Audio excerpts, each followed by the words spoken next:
Jaya Radhe, Jaya Krishna, Jaya Vrindavan, Jaya Radhe, Jaya Krishna, Jaya Vrindavan,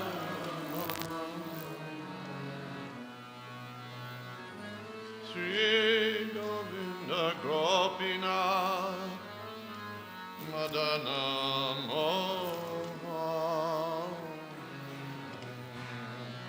Sri Govinda Gopinath Madana Mohan, Shama Kunda Radha Kunda Giri Govardhan, Shama Kunda Radha Kunda Giri Govardhan,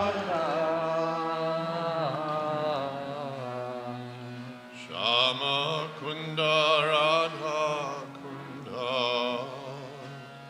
Giri Govardhan, Shama Kunda Radha Kunda Giri Govardhan, Kalindi Yamuna Jayo Jaya Mahavan, Kalindi Yamuna Jaya Jaya Mahavan,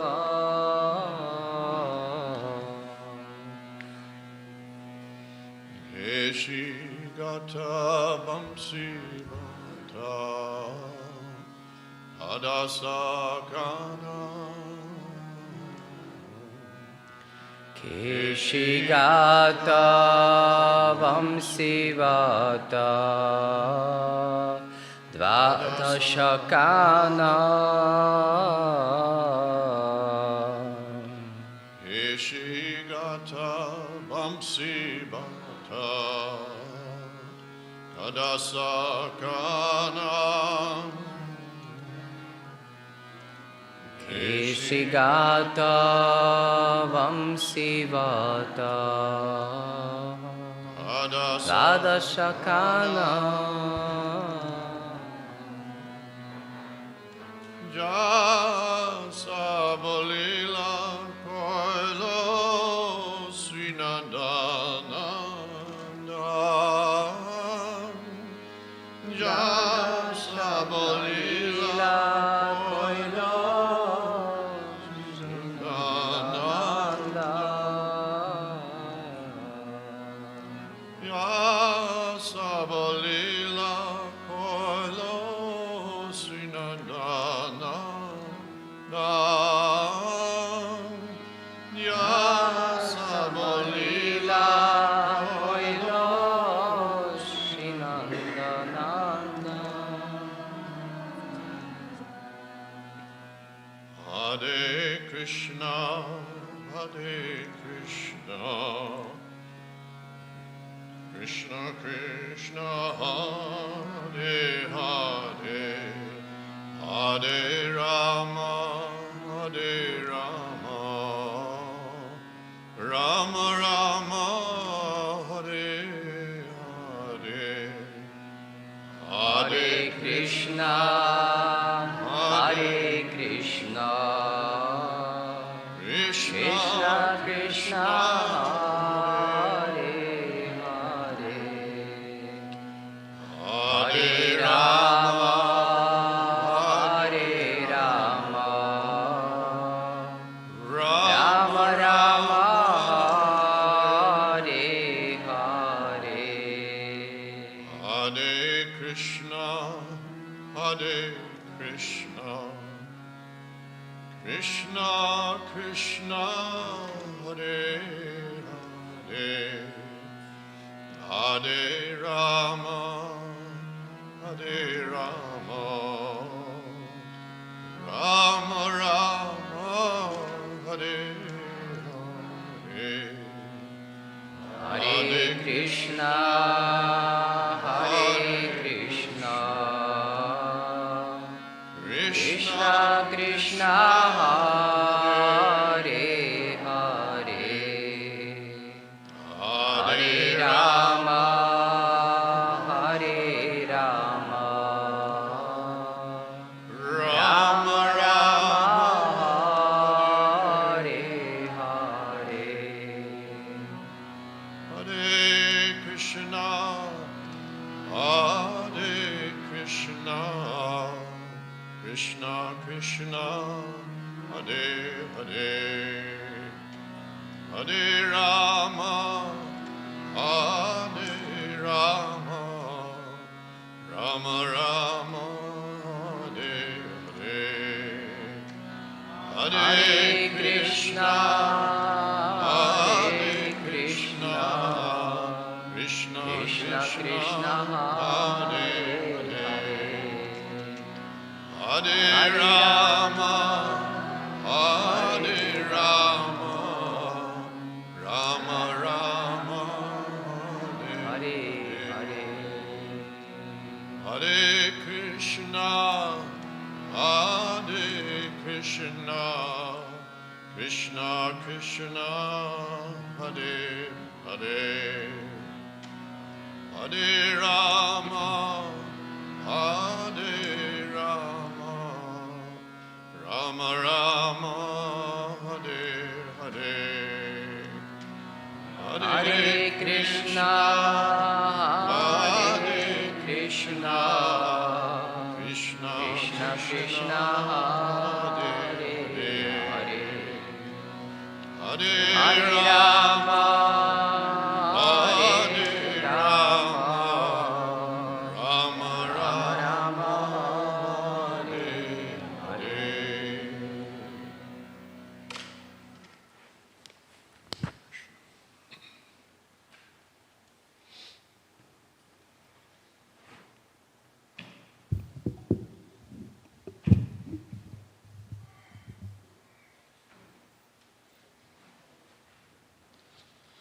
Om Agyanatmirandasya Jnana Salakaya Chaksuranmilitam Jena Tasmai Sri Gurave Namaha Namo Vishnu Padaya Krishna Prasthaya Bhutale Srimati Bhakti Vedanta Swami Nityanamani Namaste Saraswati Deve Gauravani Pacharni Nivasesa Sunyavadi Paschatya Desatai.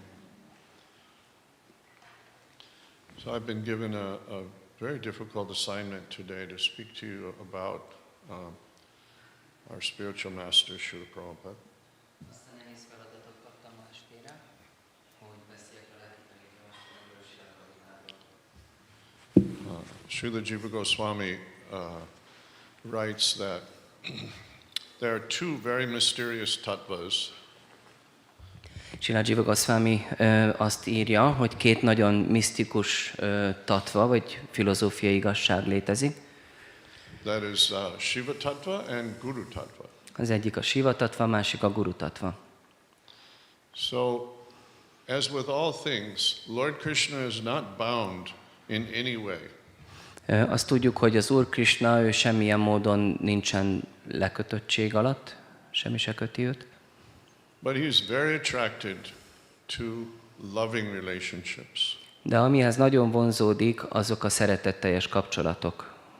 And he's very excited to expand those loving relationships. És nagyon izgalmas számára az, hogy minél inkább kiterjessze ezeket a szeretetteljes kapcsolatokat. And so he expands himself as Sankarshan, his first expansion. Ezért kiterjeszti magát, mint Sankarshan, az első kiterjedése. This Sankarshan also appears as Lord Nityananda. És ez a Sankarshan úgy is megjelenik, mint az Úr Nityananda. But this is the form of Guru. De ez a formája, ez a Gurunak a formája. So actually Krishna is Guru. Valójában Krishna a Guru. He is the person who brings us back to the spiritual world. Ő az a személy, aki visszavisz bennünket a lelki világba. But as with all of his pastimes, wherever he goes, there are unlimited devotees, pure devotees, who are participating in that pastime. De ugyanakkor végzi Krishna a kefteléseit, és ezekben a kefteléseikben bárhol is legyenek ezek, mindig jelen vannak a bakták igazából végtelen számban. So many of these compassionate devotees, they are very eager to assist the Lord in bringing back the jivas from the material world. És nagyon sokan ezek közül a bakták közül rendkívül együttérzőek, és arra törekszenek, hogy visszahozzák a Krishnától elfordult lelkeket hozzá. And so because they're directly engaged in that same service, they also become guru. És mivel ők is ugyanebben a szolgálatban kerülnek lefoglalásra, ezért őket is gurunak tartjuk. So all of our acharyas, all of our parampara, they are literally, they directly manifesting the Lord. És az összes ácsárjánk, az összes nagy tanítónk, ők közvetlenül megtestesítik, megjelenítik az Urat. By acting as guru. Azáltal, hogy guruként cselekszenek. But also, like in all of the Lord's pastimes, the devotees are not just puppets. De ugyanakkor az Úr kefteléseiben a bakták, ők nem csak bábok. They bring their own sweet personality to enhance the lila. Ők magukkal hozzák a saját édes személyiségüket is, hogy ezzel gazdagítsák a keftelést. And the Lord enjoys watching them serve Him with love and save so many fallen souls to increase the Lord's pleasure. És az Úr nagy örömét leli abban, ahogy szemléli őket, amint nagyon kegyesen több és több lelket hoznak az ő szolgálatába. And in many ways the Lord is Himself impressed by the preaching power of these devotees. És sok esetben láthatjuk, hogy az Úr saját magát rendkívül lenyűgözi az a prédikáló erő, ami a baktáiban rejlik. The great Acharya, Sri Ramanujacharya, there's a very nice story about how Krishna thought of him as guru. Tehát az egyik kiemelkedő ácsárjánk, Sri Ramanujácsáryáról van egy történet, hogy Krishna treated him as guru, or I'm sorry. How Krishna was impressed by him as a guru. Igen, hogy Krishnát mennyire lenyűgözte az, ahogy Ramanujácárya guruként játszotta szerepét. So there's a temple in Karnataka, in the area of Malpe, which is close to the sea. És Karnátakában, ami a Malpé járásban van, vagy tartományban, ez közel van az óceánhoz. And Ramanujacharya was traveling around South India and converting millions of people. És ott van egy templom ezen a helyszínen, mert Ramanujácárya egy Dél-Indiában utazott, és sok millió embert megtérített. So he arrived at this temple where there was a Gopal deity. És megérkezett ebbe a templomba, ahol egy Gopál Murtit imádtak. And the Gopal deity spoke to Ramanujacharya. És ez a Gopál Murti beszélt Ramanujácsáryához. And Gopal said, I cannot understand how you convert so many people. Even I cannot do that. És Gopál így kifejezte, hogy én egészen nem is értem, hogy tudsz ennyi embert megtéríteni, hát én magam se tudok ilyet. So Ramanujacharya said, yes, you're standing up there so high, as such a big man. How can anyone relate to you? És ő megmondja, hát persze, már olyan magasan ott állsz az oltáron, egy ilyen nagy emelkedett ember vagy, hát ki tud ehhez bármilyen módon kapcsolódni. So Gopal said, well, can you teach me how to be like this, how to bring so many people back to Krishna, back to me? És akkor Gopál így mondta neki, hogy hát igen, nagyon jó lenne, meg tudná tanítani, hogy lehetne ennyi embert visszahozni Krishnahoz, vagyis hozzám. So Ramanujacharya said, yes, but first you have to come down and sit here. És akkor mondta, persze, csak először gyere le onnan az oltárról, és ülj le ide. So to this day, the deity is sitting at the feet of Ramanujacharya, learning how to be guru. És így a mai napig a Murti Ramanujácárya lábánál ül, és guruként fogadja őt el. So the Lord loves to see His devotees excel and be glorified, above Him even. És az Úr nagy örömét leli abban, hogy így ilyen magas helyzetbe emeli a baktáját. This is true love, just like a father loves to see his son rise above him. Hasonlóan, mint egy atya, aki nagyon örül, hogyha a gyermeke felülmúlja őt, ez a szeretet. So the Lord is, not only are we impressed by Srila Prabhupada, but the Lord is also impressed by Srila Prabhupada. Nem csak minket nyűgöz le Srila Prabhupád, de az Urat is. When I travel and preach in Rajasthan, which is my basic area of preaching, Amikor utazok és prédikálok Rajasztánban, ami a fő prédikálási helyszínem, there's many wonderful sadhus there, amazing sadhus. arra nagyon-nagyon csodálatos szentek, száduk élnek. I mean, I always just want to fall at their feet. They're so beautiful in spiritual, purity.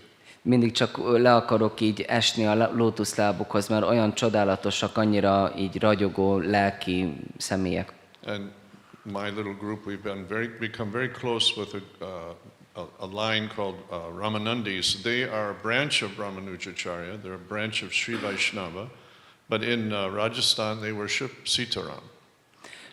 És az én kis csapatom közeli kapcsolatba került egy olyan szampradájába, vagy egy olyan lelki közösséggel, akik ugyan a Ramanuj szampradájához tartoznak, de itt Sitarámot imádják. And we have kirtans with them. They go on 2 or 3 hours. És mi együtt kirtanozunk velük néha 2-3 órát. And they dance so beautifully like peacocks. They dance across the floor like so beautifully. És olyan gyönyörűen táncolnak, mint a pávák. But near the end of our kirtan, we always chant Jaya Prabhupada, Jaya Prabhupada, and we'll go 20 times. And all of them will join in with great happiness. Jaya Prabhupada, Jaya. És ugyanúgy, hogy a kirtanunk végén mindig énekeljük, hogy Jaya Prabhupád legalább 20-szor, és akkor ők is nagyon boldogan csatlakoznak ehhez, és ők is így dicsőítik Prabhupádot. Why? Miért? Because they have seen great sadhus, and many of them are great sadhus, and they can maintain dharma amongst the population, but they have never seen the transformative power that Prabhupada has, the power, the weapon of transformation, the power that he has wielded. És miért van az, hogy így dicsőítik Prabhupádot? Hát azért, mert ők közülük sokan nagyon komoly szentek, ők alkalmasak arra, hogy fenntartsák a dharmának a nívóját a közösségükön belül, vagy a környezetükben, de az nincs meg nekik, hogy ilyen transformáló erővel bírjanak, mint ahogy Prabhupád, hogy így átformáljanak embereket, ahogy ő tette. So I'm trying to help you see through the eyes of those who are fully immersed in Sanatana Dharma, fully immersed in the Vedas.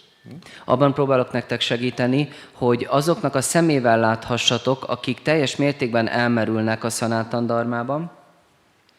They can manage to slow down the degradation of India through their preaching and through their strength of tapasya. És ezek a szentek képesek arra, hogy lelassítsák India szellemi degradálódását a saját lemondásuknak és tisztaságuknak az erejével. So they can slow it down, but they have no idea how to reverse it. Le tudják lassítani, de elképzelőség sincs arra, hogy tudnák visszafordítani. Even in India, but that Prabhupada did it in the West, it just is beyond their ability to understand, because they really understand the problem. They really understand the Kali Yuga degradation, and they really understand the high standard that's required to worship the Lord. And so with all that knowledge, it's even more amazing for them to watch what Prabhupada has done. És most még csak Indiáról beszélünk, hogy Indiában nem tudják ezt visszafordítani, és ők viszont, mivel hogy ugye a szentek szemével látnak, ők pontosan tudják, hogy milyen lelki kvalifikáció szükséges az Úr imádatához, milyen tulajdonságok kellenek hozzá, és ezt el se tudják képzelni, hogy ezt nyugati helyszínen hogy lehet csinálni, ahogy Prabhupád tette. So if they cannot understand it, I'm not sure I can offer any great insights, although I will try. Na most, hogyha ők nem értik, hogy ez hogy lehetséges, akkor én nem gondolom, hogy valami nagy betekintést tudok majd ebben nyújtani, de minden esetre megpróbálom. So of course we know, in history of Vedic culture, there's been great acharyas, Ramanujacharya, Madhvacharya, so many great acharyas. És ahogy tudjuk, ami Vaisnava szampradájánk történelmében lenyűgözően hatalmas ácsáryák voltak, mint Ramanujácharya, Madhvácharya. But Srila Prabhupada is seen on a similar level through these great acharyas. De Srila Prabhupádot ugyanolyan szinten látjuk, mint ezeket a nagy ácsárjákat, azonos szinten. So each one of you has been touched by the kindness of Srila Prabhupada, directly manifested through his devotees and directly manifested through the Bhaktivedanta purports and manifested through the Maha Mantra, because this mantra coming down through the lips of the pure devotees, through this line of Guru Parampara, it is especially purely presented and therefore extremely effective.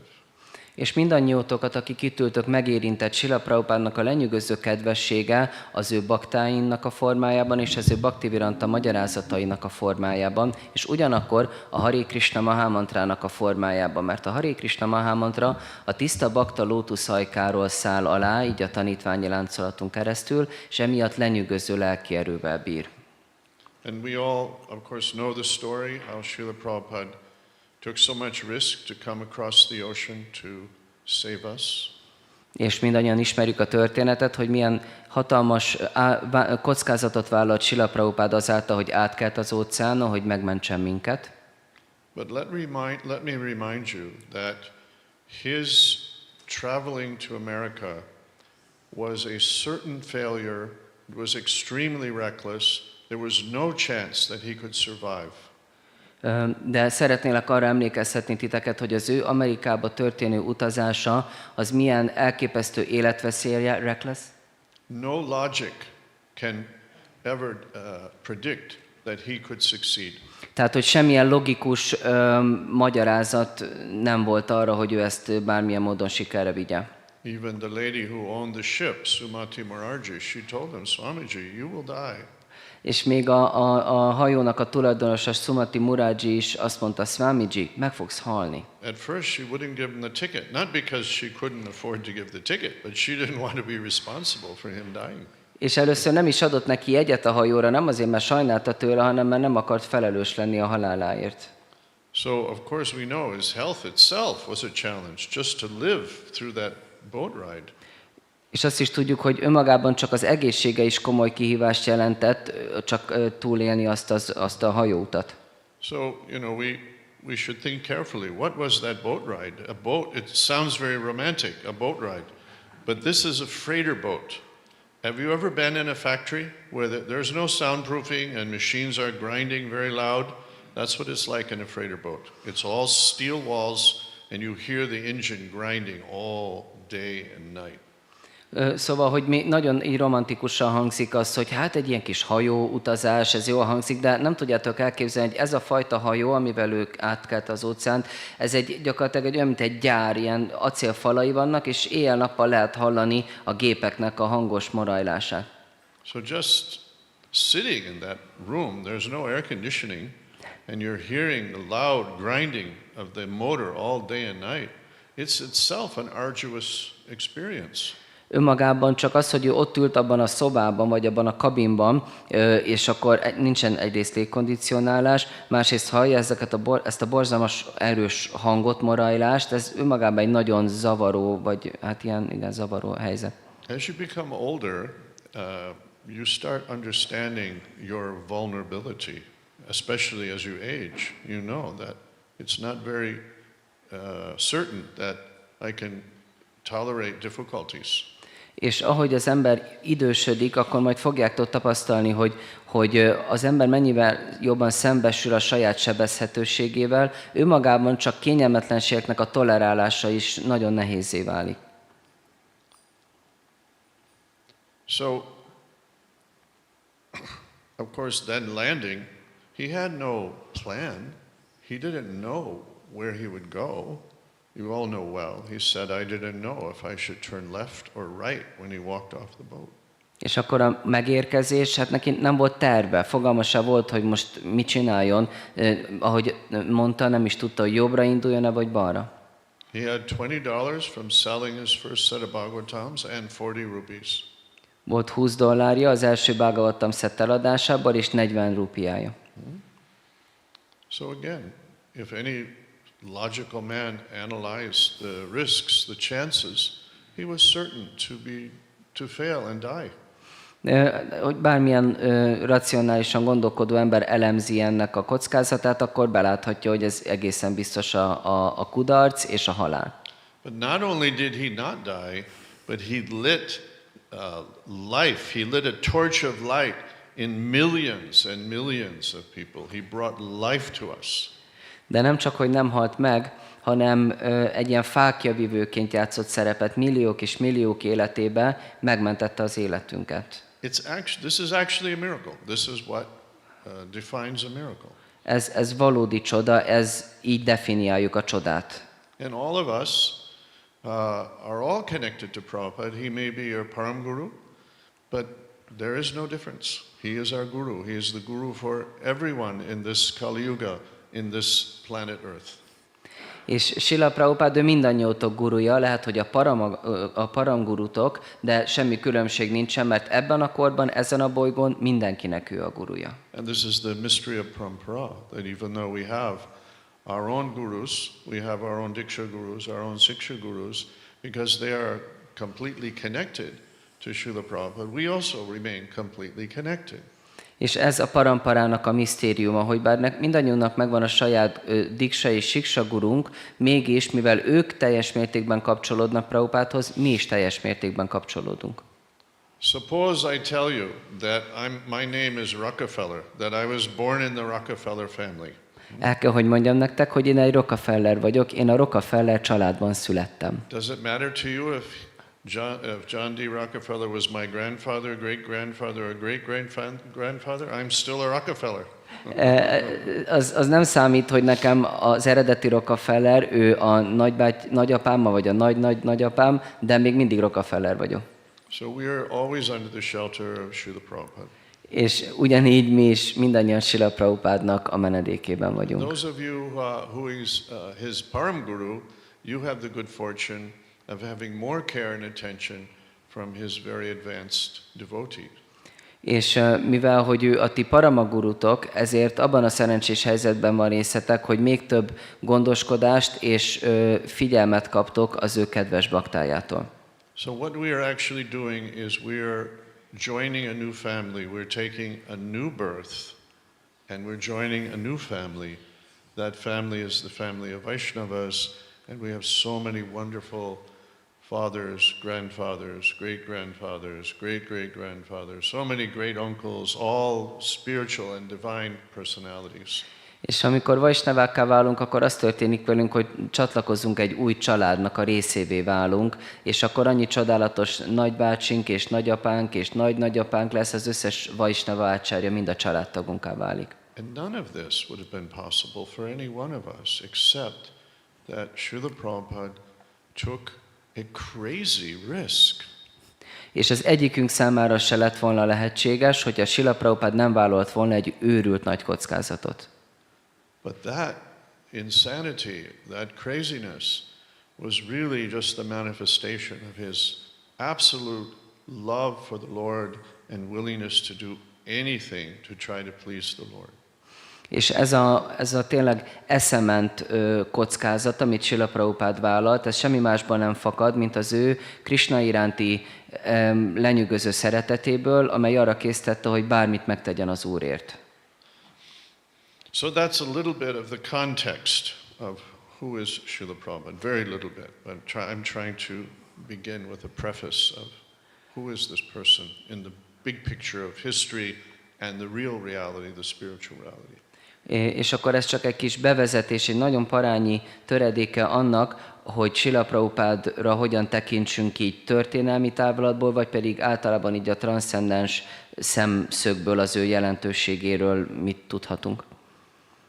So if we speak something of his personal characteristics, of his activities, of his words, they should be kept in this context. Szóval bármit is mondjunk az ő személyiségéről, tetteiről, vagy tulajdonságairól, akkor ezt ebben a kontextusban kell tennünk. He's not just a very lovable and very cute old gentleman. Ő nem csak egy nagyon szeretetreméltó és nagyon cuki öreg bácsi. He is the worship, he is the form of Godhead, the worshiping form of Godhead. Ő az Istenség imádó személyisége. Krishna is the worshipable Godhead, and Guru is the worshiping Godhead. Krishna, ő az imádandó Istenség személyisége, és a Guru pedig az imádó Istenség személyisége. But then it's important when we hear stories of his, let's say, humanness, that we keep it in this context. És nagyon fontos, hogy amikor történetet mesélünk róla, ami az ő úgynevezett emberi mi voltáról szól, akkor azt ebben a kontextusban kell tartanunk. Then we understand the beauty of that humanness. És akkor látjuk meg az igazi szépségét az ő emberi mi voltának. In light of the significance of who he really is. Akkor, amikor az ő jelentőségének a fényében látjuk ezt. So, I, like I'm sure all of you, I started in my life, and as I became I started as a Catholic in a Catholic family in America, and growing a bit, having always a desire to come closer to God. Én úgy vagyok vele, ahogy valószínűleg a legtöbben így vagytok, hogy volt ez a vágyam már a Krisna tudat előtt is, hogy közelebb kerüljek Istenhez, katolikusként kezdtem. And for that I have to thank my mother, who was my first guru. És ezt az irányultságot édesanyámnak köszönhetem, aki az első gurum volt. She kept a sign on the wall in our house that said, "In this house we will serve the Lord." Ő mindig volt ott tartott egy ilyen kis táblácskát a házunkban, ahol felnőttünk, hogy ebben a házban mi Istent szolgáljuk. So as a young boy, I started considering to be a Catholic priest. Amikor fiatal voltam, akkor elkezdett foglalkoztatni a gondolat, hogy egy katolikus pap legyek. And I began attending on weekends the seminary school where the priests would train, just as a testing experience. És akkor elkezdtem egy ilyen vallásos középiskolába így részt venni azokon a szemináriumokon, amik a katolikus papnövendékeknek vannak. But somehow, perhaps from the past life, I could understand that it was a very shallow philosophical and spiritual experience. I did not have the depth that I felt I needed. De nekem az volt a tapasztalatom, talán egy előző életnek köszönhetően, hogy egy ilyen nagyon felszínes filozófiai és spirituális tapasztalatot nyújtott. Nem éreztem igazán mélynek. But still I owe a great gratitude to Lord Jesus Christ, who was, you can say, my Kula Guru, the guru of our family home. És nagyon nagy hálával tartozom az Úr Jézus Krisztusnak, akire úgy gondolok, mint a Kula gurum, vagyis a családomnak a gurujára. So when my mother understood that I wasn't satisfied and I decided not to pursue the priesthood, she gifted me a Bhagavad Gita. És amikor az édesanyám úgy ezt így látta, tapasztalta, hogy engem nem tesz elégedetté ez a katolikus vallás, akkor ajándékozott nekem egy Bhagavad Gitát. And this would have been exactly the same year when Prabhupada was stepping off the boat. So it wasn't Prabhupada's Gita, but it was a Gita. És ez pontosan ugyanabban az évben történt, amikor Srila Prabhupada lótuszlábát rátette először amerikai földre. Ez nem Prabhupada Gitája volt tehát, de Bhagavad Gita volt. So here's the first hint of magic. Ez volt így az első jele a csodának. So then of course I was a very active person in the 60s, same generation as your Guruji. Persze nagyon aktív tagja voltam ennek a 60-as évekbeli generációnak, hasonlóan a ti Gurujitokhoz. We felt in America, the youth of America, that the sacred had been eliminated from our lives. That magic is the rumor of God, the scent of God, the promise of God. It's something that transcends the physical laws. We felt that sacred and magical characteristic was missing and we were starving for it. Mi azt tapasztaltuk ebben a 60-as évekbeli fiatal amerikai szubkultúrában, hogy nagyon hiányzik nekünk, meg lettünk fosztva a szentségtől, meg lettünk fosztva attól a csodától, ami nem más, mint Istennek Isten ezeken keresztül érzékelteti a jelenlétét, és mi nagyon éhesek voltunk erre a csodára. So this is actually the trigger that caused the 60s hippie revolution. És ez volt végül is az a kiváltó ok, az a ravasz, ami kiváltotta ennek a hippi generációnak a lázadását. Of course, the press likes to publicize all the many degraded activities and wild and crazy things, but in the core of the hippie movement, we were not like that. És ha már ez együtt járt sokszor mindenféle őrült dologgal és rossz szokásokkal, de valahol legmélyen mi nem ezek voltunk. We really felt a starvation for the sacred. Mi igazán éheztünk a szentségre. So we looked in several directions generally, and that would be we looked to the tribal American cultures. Sok irányban keresgéltünk, az egyik az az őshonos amerikai őslakosoknak a spiritualitása. Because obviously you all know, they had a very strong attachment to the sacred. Mert természetesen az amerikai őslakosoknak egy nagyon-nagyon erős ragaszkodása volt a szentséghez. And they had their own rituals and methods of trying to come close to the sacred. Mert nekik megvolt a saját módszerük és a saját rituáléjuk, hogy a szentséggel összekapcsolódjanak. Then we would also look to the forests, go to the forests. És akkor elmentünk az erdőkbe is. But above all this, we especially were looking to India. De ezen belül is leginkább India irányában nézelődtünk. And at that time, you would see many these Brajbasi posters of Radha Krishna or Gopal Krishna, and they started appearing in America. És ennek része volt az, hogy így elkezdtek felbukkanni az ilyen Gopal Krishnát és a Brajbasikat képviselő ilyen indiai poszterek Amerikában. So having read the Gita, I was attending the Yogananda centers, yoga meetings and philosophical meetings. None of it was completely satisfying, but it did indicate to me that truth would lie in this direction. És hát olvastam a Gítát, és részt vettem Jogánandának az ilyen joga előadásain, és sok tapasztalatom volt, amelyek nem voltak igazán kielégítőek, de megerősítettek abba, hogy ez az az irány, amiben érdemes mennem. And one verse in the Gita that I had read really stood out to me, and that was Tadvinivadi Pratena Pariprasnena Sevaya, the search out a guru. Search out a guru. És az egyik vers, ami így kiviláglott nekem a Bhagavad Gítából, ez a Tadvidhi Pranipáténa, hogy keress egy gurut. So I started focusing, where is my guru? És akkor elkezdtem erre koncentrálni, hogy hol van az én gurum. One winter day, I was sitting, I had an apartment with a glass sunroom, a wall of glass all around me. Egy téli napon ültem egy szobában, aminek ilyen üvegfalai voltak körbe. It was a cold winter Sunday morning, dark sky, fresh snow on the ground. Egy ilyen hideg téli nap volt, sötét éggel és ilyen tócsákkal a földön. And I looked out the window and there was no footprints, no tire tracks yet. It was a fresh snow. Sunday morning. Ez egy vasárnap reggel volt, és nem volt semmilyen lábnyom az úton. But there was one old lady with the babushka and the long woolen coat and little rubber boots and carrying a grocery bag all alone, just bent over, walking slowly through the cold, dark snow. It was a very sad scene.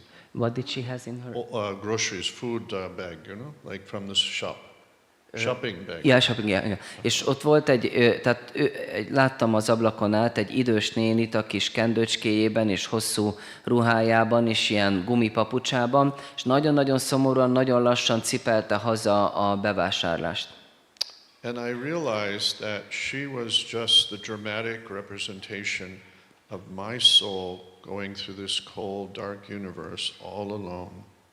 És azt éreztem, hogy ez egy ilyen nagyon drámai kifejeződése volt az ő személyisége, annak, amit az én lelkem érez, azáltal, hogy egyedül magányosan ebből a hideg univerzumban itt megyek át. And I fell on my knees and I cried out loud, "Oh God, wherever you are, whatever I have to do, I'm ready. Please save me." És térdre ereszkedtem, és hangosan kiáltottam, sírtam Istenhez. Drága Uram, bárhol vagy, bármit kell tennem érte, kérlek, ments meg. And within 4 hours of that cry, a friend came and handed me a pamphlet. És 4 órával ezután, a zokogás után egy barátom meglátogatott, és adott egy meghívót. And I read Krishna, the reservoir of pleasure. És az volt ráírva, Krishna, a boldogságnak a tárháza. I opened the first leaf, and there was a black and white photo of Srila Prabhupada's side. Very grave look on his face. És kinyitottam az első oldalt, és ott volt egy fekete-fehér kép Srila Prabhupádról, amint így nagyon szigorúan és komolyan néz. And I actually instantly knew that this was my life. From here on, my life was going to be with him. És azonnal, de ezt úgy értsétek, hogy azonnal tudtam az első pillanatban, hogy mostantól az életem az vele lesz. This is magic. Ez a csoda. And each one of you will have your own magic story. És mindannyiótoknak megvan a saját varázslatos And története. so many of my God brothers and God sisters, they each have their magic story. És az én Isten testvéreimnek és nővéreimnek is mindannyiuknak megvan a saját varázslatos And if you történetük. could accumulate all of these magic stories, that alone would prove who Srila Prabhupada is. És önmagában csak az, hogyha összegyűjtenétek ezeket a csodálatos történeteket, ez egyedül bebizonyítaná, hogy ki Srila Prabhupád. But then it didn't stop there. Every day became magical. De onnantól nem állt meg, hanem minden nap csoda lett. So I didn't know exactly who he was or much about him, but I decided I'll go out to my friends. He was the head hippie of the whole several states in America, a very famous person amongst the hippies, very serious person. All of my friends were all vegetarian. We didn't do parties and crazy things. We were very seriously trying to understand something. So I went to see him on a cold winter day after receiving that booklet. Szóval nem tudtam pontosan, hogy ki Srila Prabhupád, de elhatároztam, hogy megkeresem a legjobb barátomat, aki egy ilyen nagyon központi figurája volt az akkori hippi mozgalomnak. Mi nagyon elkötelezett hippik voltunk, vegetáriánusok voltunk, nem igen jártunk így bulizni, hanem nagyon szerettünk volna valamit komolyan megérteni. És akkor elhatároztam, hogy elmegyek hozzá, miután ezt a kis pamflettet megkaptam. I went to see him because I knew he was wise. Elmentem hozzá, mert tudtam, hogy bölcs. So I drove out, and he wasn't at home at first. It was a big hippie commune, a big house with a farm around it. But after about an hour, he drove up the long farm road and came up in his car. És akkor elautóztam hozzám, de először nem volt otthon, ez egy ilyen hatalmas ház volt, ahol sok hippi lakott együtt, egy nagy farm vette körül, és 1 órát kellett várnom, hogy megérkezzem. And he came quickly out of his car, Így gyorsan kijött a kocsiból, and he said, "Haribol!" és azt mondta, Hariból! I said, "What?" És én megmondtam, mi? I'd never heard Haribol. Én még nem hallottam Haribolt. He said, "Come inside, we'll have kirtan, Gyere be, kirtan lesz! and my wife Adele will cook prasadam." És akkor a felesége pedig praszádomot készít majd. So, of course, Adele was the big hippie mama, so we were all used to her cooking big pots of vegetarian food. És Del, így hívták a feleségét, ő volt így a hippi mama, és már megszoktuk, hogy ilyen hatalmas edényben főzi a finom vega ennivalót. So think about this sequence. I pray, a desperate prayer. I receive Prabhupada's presence. I go to the person I thought was wise. He is becoming a devotee. Most akkor nézzétek ezt a forgatókönyvet. Megkapom, először sírva imádkozom, utána megkapom ezt a pamflettet. Elmegyek a barátomhoz, akit bölcsnek gondolok, és ő már bakta. So actually magic is everywhere in the Lord's creation. You just have to look carefully and see it. Valójában a csoda az mindenhol jelen van az Úr teremtésében, csak figyelmesen kell látni, hogy nézni, hogy észrevedd. So for me, this changed my entire life. És a számomra az egész életemet ez megváltoztatta. And I've only becoming a happier and happier. I mean, happy is not even a very good word. It's so far beyond happy. My life has been, there's been such a gift given to me that I'm speechless. I don't know how to understand why I got it and what reason I got it, and it's just too amazing. És az életem olyan boldog lett, de hát ez egyáltalán nem jó szó a boldog rá, hiszen hát ez annyival több, mint a boldog, hiszen az életem az egy olyan ajándékká vált, hogy nincs is szó rá, hogy kifejezzem, és nem is értem, hogy ez hogy történhetett. So don't let the scientific, so-called logical programming of our youth discount the magic, because Krishna is hiding in that magic. De nem hagyhatjuk azt, hogy ez az úgynevezett logikus, tudományos neveltetésünk meggátoljon és elfedje előlünk ezt a csodát, mert Krishna ő elrejti a csodáját. In drama, we are told that the audience must suspend their disbelief. Suspend. It's a little complex. Suspend. In drama, Igen, I'm sorry. A dráma tudományban azt tanuljuk, hogy a közönség számára így kételyt kell ébreszteni így a csodával kapcsolatban. so Arjuna asked Krishna to kill that demon of doubt. Huh? He calls him the killer of the demon. Huh? Igen, Krishnát úgy is hívják, mint a démonok elpusztítóját. And it's this doubt that's trying to tell us that the material world is the actual reality and there is no other reality.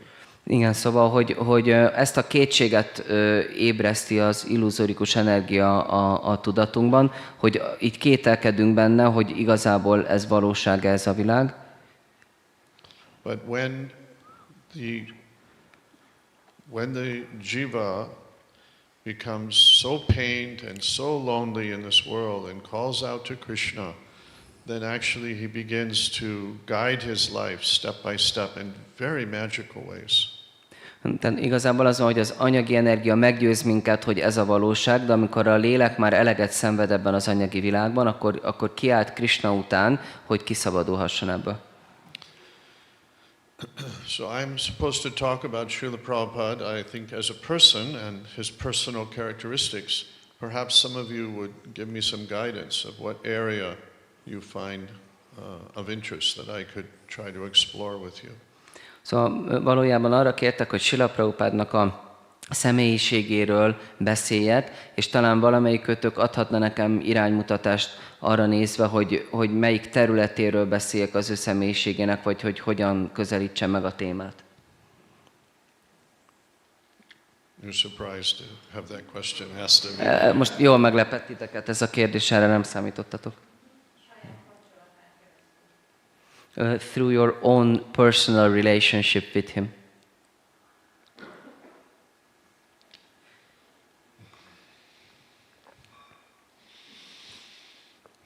Well, personal relationship, yes. I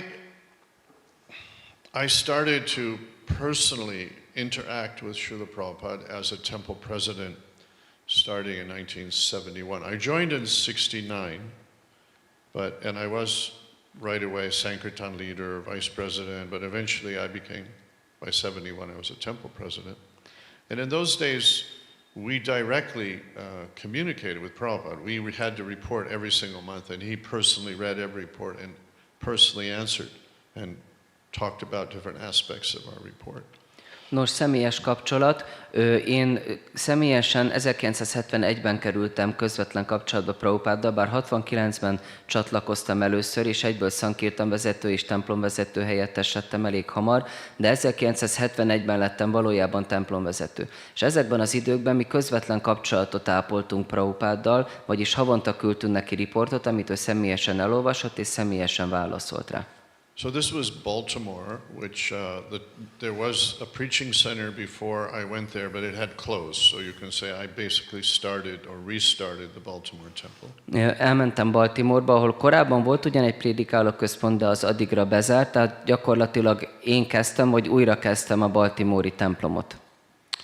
And in 1971, Dainipan started printing the books, so the large shiploads of books were coming to the BBT warehouse. És 1971-ben történt, hogy ez a Dynapon nevű nyomda, ő elkezdte nagy mennyiségben nyomtatni a könyveket, és akkor így óriási könyvszállítmányok érkeztek a templomba. But there was no actual book distribution. We had never done it. We had no idea about it. We were just selling some back to Godhead or little pamphlets like Krishna, the Reservoir of Pleasure. And we didn't sell very many. És hát gyakorlatilag nem létezett könyvosztás, nem is tudtuk, hogy kéne csinálni. Visszaistáz magazinokat osztottunk, meg ezt a Krishna az öröm forrása pamflettet, de abból se sokat. So one of the BBT leaders, I can't recall if it was at the time Karandar or Rameshwar, but they were telling Prabhupada that Srila Prabhupada, you're ordering more and more books, but the warehouse is filling up. They're just filling it with books. És akkor valamelyik BBT vezető, már nem is tudom, hogy Karandar vagy Rámésvar volt, és ők mondták Prabhupádnak, Prabhupád csak több és több könyvet rendez, de csak megtelik a raktár, és nem fogynak. So Srila Prabhupada said, we used to get newsletters. There was no internet or any such thing, but we would get regular reports of everything he said. So Srila Prabhupada said to them, what is the difficulty? Simply go door to door. És akkor Srila Prabhupád azt mondta, hát ilyen új hírlevélen keresztül mondta, amiket ugye kinyomtattak, bármi, amit mondott, mert ugye nem volt még internet, és Prabhupád azt mondta, most mi a nehézségetek? Hát csak menjetek házról házra. And apparently most temples just took it as a figure of speech. It's just a way of speaking, just meaning really just go out and sell the books. You know? És ezt így sokan csak úgy vették, mintha ez egy ilyen nyelvi fordulat lenne, és valójában ez csak azt jelenteni, hogy menjünk ki és adjunk el könyveket. But on the East Coast, myself in Baltimore, and on the West Coast, Keshava Prabhu in Berkeley, we had a different understanding of what Prabhupada said. De a keleti parton mi, és a nyugati parton Keshava Prabhu, nekünk más elképzelésünk volt arról, hogy mit is jelent, amit Prabhupád mond. And we didn't know each other, nor did we have any communication. És mi nem is ismertük egymást, semmi kapcsolatunk nem volt. But at the same time, we both thought, yes, we will do exactly what Prabhupada said. We will go door to door. De mindketten egymástól függetlenül pontosan ugyanakkor azt mondtuk, hát igen, azt fogjuk csinálni, amit Prabhupád mond, megyünk házról házra. So we went in the part of the city, you know, where the houses are, it's called a townhouse, they're just touching each other in rows, long rows. És akkor a városnak arra a részére mentünk, ahol így egymást érik a házak. And on each side of the street there would be two devotees knocking on doors, and then in the middle, down the middle would be a kirtan party going down the street. És akkor úgy csináltuk, hogy az utca egyik oldalán egy bakta ment házról házra, a másikon egy másik, és a kettő között pedig egy kirtan csapat. And instantly, truckloads of books were going out. Everybody was accepting them. És hirtelen így egész kis busznyi könyvek fogytak el. So the van had to also follow along. És egy idő után már a kis busznak is követnie kellett. And the same thing was happening, even on a bigger scale in Berkeley. That was where the great book distributors, the famous ones, Buddhimata, Tripurari, Keshava, there was so many famous book distributors out there, and they started on the same day. They started massive distribution by going door to door. És akkor a nyugati parton ezzel egy időben még nagyobb eredményeket is értek el, itt felsorolta a kiemelkedő könyvosztóknak a nevét. Gyakorlatilag ugyanazon a napon elkezdtük, és nagyon nagy sikerekkel. So it was the beginning of a revolution, and we, both myself and Keshava and a bunch of other temple presidents were meeting Srila Prabhupada, and we...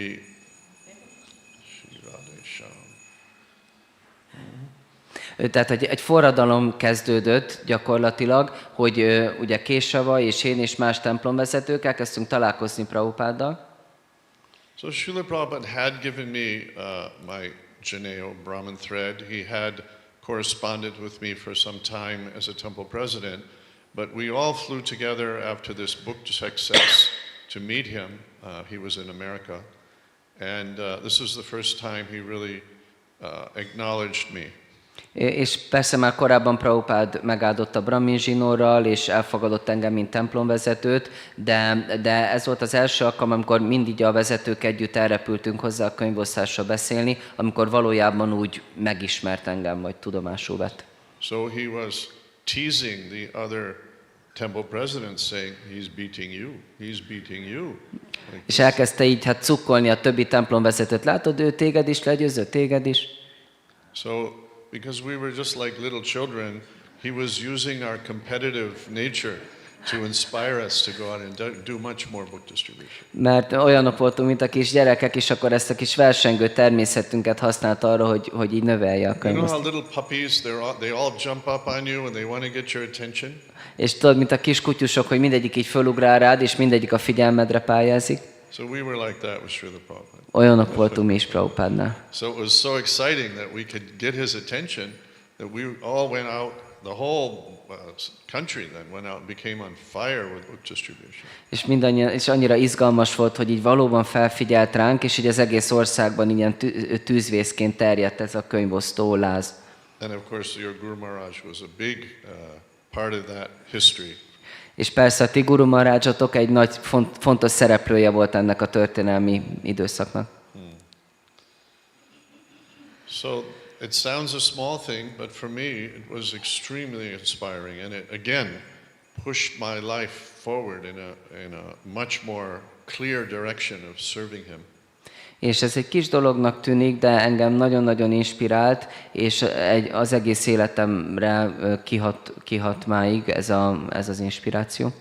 And I noticed something about Srila Prabhupada in that, really that first substantial discussion with him, that he saw us like angels. És ami engem nagyon megérintett ezzel az első ilyen mélyebb találkozás alkalmával, hogy ő úgy látott minket, mint angyalokat. And it was mystifying to me because I knew I wasn't an angel. És ez nekem így elég misztikus volt, hiszen én tudtam, hogy nem vagyok angyal. But at the same time it was so encouraging that I wanted to be an angel because I didn't want to disappoint him. De ugyanakkor nagyon-nagyon inspiráló is volt, mert hát igazából akkor angyallá akartam válni, csak azért, hogy ne okozzak neki csalódást. And years later, as I understood psychology a little better, És évekkel később, amint picit jobban megértettem a pszichológiát, meg is. actually, Srila Bhaktisiddhanta mentions that a thief thinks everyone is trying to steal from him. És Bhaktisiddhanta Prabhupád is említi ezt, hogy egy tolvaj, ő mindig azt hiszi, hogy mindenki más lopni akar tőle. And similarly, a pure devotee sees the purity in everyone. He sees the goodness in everyone. És hasonlóan egy tiszta bakta is a tisztaságot és a jóságot látja mindenkiben. So he used to see us, and he still sees us as angels because he's an angel. És olyannak látott, és máig olyannak lát minket, mint angyalokat, mert ő egy angyal. And every one of us can become an angel. We just simply keep acting on his order. And we're automatically angel. És így ő bármelyikünk angyalá válhat, mert követjük az ő utasítását, és ezáltal akkor angyaliak leszünk. So that was the beginning. Then later I took over the Miami temple, which again had collapsed. The temple president had gotten killed, and the temple had collapsed. So I started again the Miami temple. Szóval ez volt a kezdet, és aztán Miamiba kerültem, hogy ott is újra kezdjem a templomot, mert sajnos megölték a templomvezetőt, és maga a templom is összeomlott, és így újra kezdtem a Miamit. But there was, in between the Baltimore temple and Miami temple, I had a traveling bus. Before Vraja-dhama, I had a full bus with Gornitai in it, and we were traveling around with about 12 brahmacharis, preaching and distributing books around the East Coast.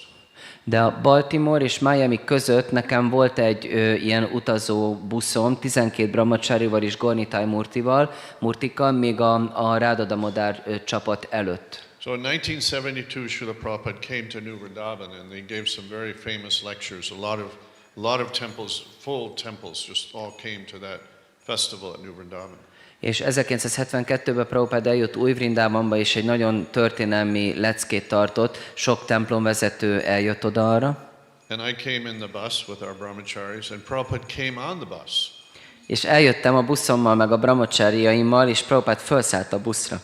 And I had built everything myself. I had, marble floors, deities with the arches, and a water system with, pumping pressured water, and I had a kitchen in the back, and Prabhupada was looking at everything, and he came in the back of the kitchen, and he was, opening jars and opening cupboards and looking at everything. És mindent én magam építettem a buszba, márvány padlót, és ilyen külön vízellátó rendszere volt, és csap, és konyha a murtiknak, és ilyen oltárdíszítés, és Prabhupád pedig mindent tüzetesen megvizsgált, kinyitotta a kis szekrényt, kipróbálta a vízcsapot. And I realized none of this is important, but he was encouraging me. És aztán rájöttem, hogy igazából nem ez volt fontos számára, hogy most mindent megvizsgáljon, hanem ő lelkesített engem. And this is one of his characteristics. No matter who it was, he never treated anyone special. He treated everyone special. És ez, ami az ő egyik fő jellemvonása volt, hogy ő nem az, hogy most vannak, akiket különlegesen kezelt, ő mindenkit különlegesen kezelt. So then, when I took over Miami Temple, Prabhupada came to visit us. És amikor átvettem a Miami templomot, Prabhupád eljött meglátogatni. And we had a large property with beautiful, it was a tropical place, Miami, so there were big banyan trees, and we had a large property. So we had his class outside. We put the Vyasa-san under a banyan tree. And there were a few hundred people and devotees there. És volt egy hatalmas birtokunk, ugye Miami, ez egy trópusi környezet, és akkor oda kimentünk a leckére, tehát hogy kivittük a Vyasa-sant, és egy nagy fa alá helyeztük el, és sokan eljöttek. And because I was the temple president, I stood in the back just to make sure nothing went wrong. I was watching all the crowd and everything, and just managed properly. És mivel én voltam a templom vezető, én csak megálltam hátul, hogy így figyeljem, hogy minden rendben megy. And Srila Prabhupada was lecturing, and he came to a point in the lecture where he said, all of us have come because of prasadam. All of us came because of the prasadam. And he pointed at me, he said, even you, Abhirama. És akkor eljutott a leckében egy olyan kijelentéshez, hogy mindannyian a prasádam miatt jöttünk, még te is, Abhirama. And I bowed and folded my hands. És akkor így lehajtottam a fejem, összetettem a kezem.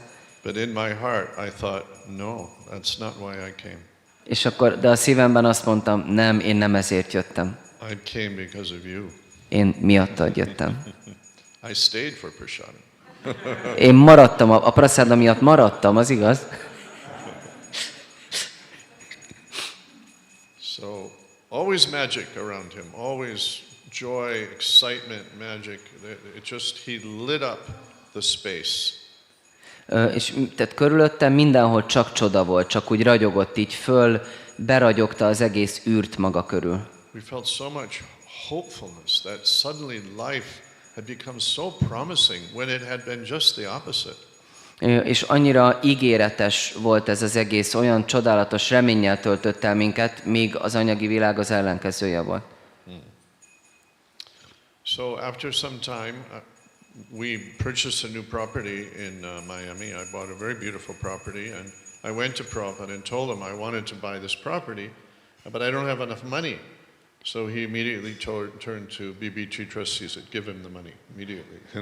És akkor szerettem volna egy új birtokot Miami-ban, és akkor elmentem, volt egy nagyon-nagyon szép birtok, és akkor elmentem Prabhupádhoz, mondtam, hogy ezt szeretném megvenni, de nincs pénzem. És akkor mondta így a BBT-seknek, adjatok neki pénzt. So it was a very, personal trust. He didn't question how will I pay it back or will I sign any papers? He just said, give him the money. És akkor egy olyan hihetetlen bizalmat adott nekem, nem is íratott alá velem papírt, hogy akkor mikor fogom visszafizetni, csak odaadta. Azt mondja, adjátok neki a pénzt oda. And remember, I was 21 years old and 22 years old, and he put in my hands so much responsibility without question. He just trusted us. És csak gondoljatok bele, én 20-21-22 éves voltam ekkor, és olyan hatalmas felelősséget rakott a kezembe, annyira bízott bennem. So we went out and did magical things for him. We risked everything for him. És olyan csodákat éltünk át érte, és olyan kockázatokat vállaltunk érte. So many wonderful devotees came in that time, so many wonderful God brothers and God sisters who were so dedicated. És olyan csodálatos Isten testvérek, Isten nővérek jöttek abban az időben, akik annyira lenyűgözően elkötelezettek voltak. I had never seen such a collection of such amazing personalities with so much sincerity. Soha életemben nem láttam ilyen válogatott társaságot, ilyen komolyságot. So they say you know a man by the company he keeps. Úgy mondják, hogy onnan ismerszik meg valaki, hogy milyen társaságban van. So whatever was the best of America, they came and they surrounded Prabhupada. Tehát Amerika legjobbjai gyűltek össze Prabhupád körül. Of course, America's not such a great place, but there were still some angels there. Ha bár Amerika nem olyan nagy hely, de azért elég valamennyi angyal azért ott is van. And similarly, wherever Prabhupada went, the most divine and angelic people came to serve him. És ez mindenhol így volt, bárhova ment Prabhupád, a legistenibb, a legcsodálatosabb személyek jöttek és csatlakoztak hozzá. I was walking with Srila Prabhupada one morning in New York from the New York temple to the BBT warehouse. It was a morning walk, but we were also going to see the BBT warehouse. Egy alkalommal sétáltam egy reggeli sétán Srila Prabhupáddal a New York-i templomból a BBT raktárba. Ez egy reggeli séta volt, de valójában a BBT raktárba mentünk. And this warehouse was in such a bad area that you would come in the morning and there would be a car there that had been stolen the night before. The wheels were gone, the motor was gone, the seats were gone. It was just the shell of the car. I mean, that was the place they went to strip the car down. That was where the BBT warehouse was. Szóval ez egy annyira szörnyű környék volt, hogy ha csak leparkolt egy autó, akkor másnap reggelre kiszedték, betörték az ablakát, kiszedték a motorját, az üléseket, a kereket és mindent, és ezen a helyen volt a BBT raktárunk. So as we walked down the street that the warehouse was on, there were ahead of us three homeless men who looked quite shabby, and they were, just in a very sad state, sitting on steps, just with their heads down. És akkor, ahogy így sétáltunk a raktár épület felé, akkor láttunk 3 otthontalan embert, akik hát eléggé szakadt állapotban voltak, és nagy szomorkásan ültek ott, bánatosan a lépcsőn. And out of the corner of their eye, they noticed us, and they turned and looked. És így a szemük sarkából észrevettek minket, és odafordultak, és néztek. And exactly like soldiers seeing a general, all three of them at the same time jumped up and stood at attention. És ugyanúgy, ahogy a katonák, ha meglátnak egy előjárót, akkor így vigyázba vágják magukat, mind a 3-an egyszerre így kihúzták magukat, és akkor ilyen nagyon fegyelmezetten ültek. And as Prabhupada floated by, és akkor Prabhupád így arra lebegett, he turned to them, and they nodded their head as a salute, like this. És akkor Prabhupád rájuk pillantott, és akkor mint így tisztelegve így biccentettek a fejükkel. And he said, Hare Krishna. És Prabhupád mondta, hogy Hare Krishna. This is the common experience when we moved around with Prabhupada. Ez egy ilyen gyakori, általános tapasztalat volt, hogy Prabhupád. It wasn't only stunning to us silly young people. He was stunning to everyone. És nem csak számunkra volt lélegzettelállító, akik ilyen őrült fiatalok voltunk, mindenki számára lélegzettelállító volt.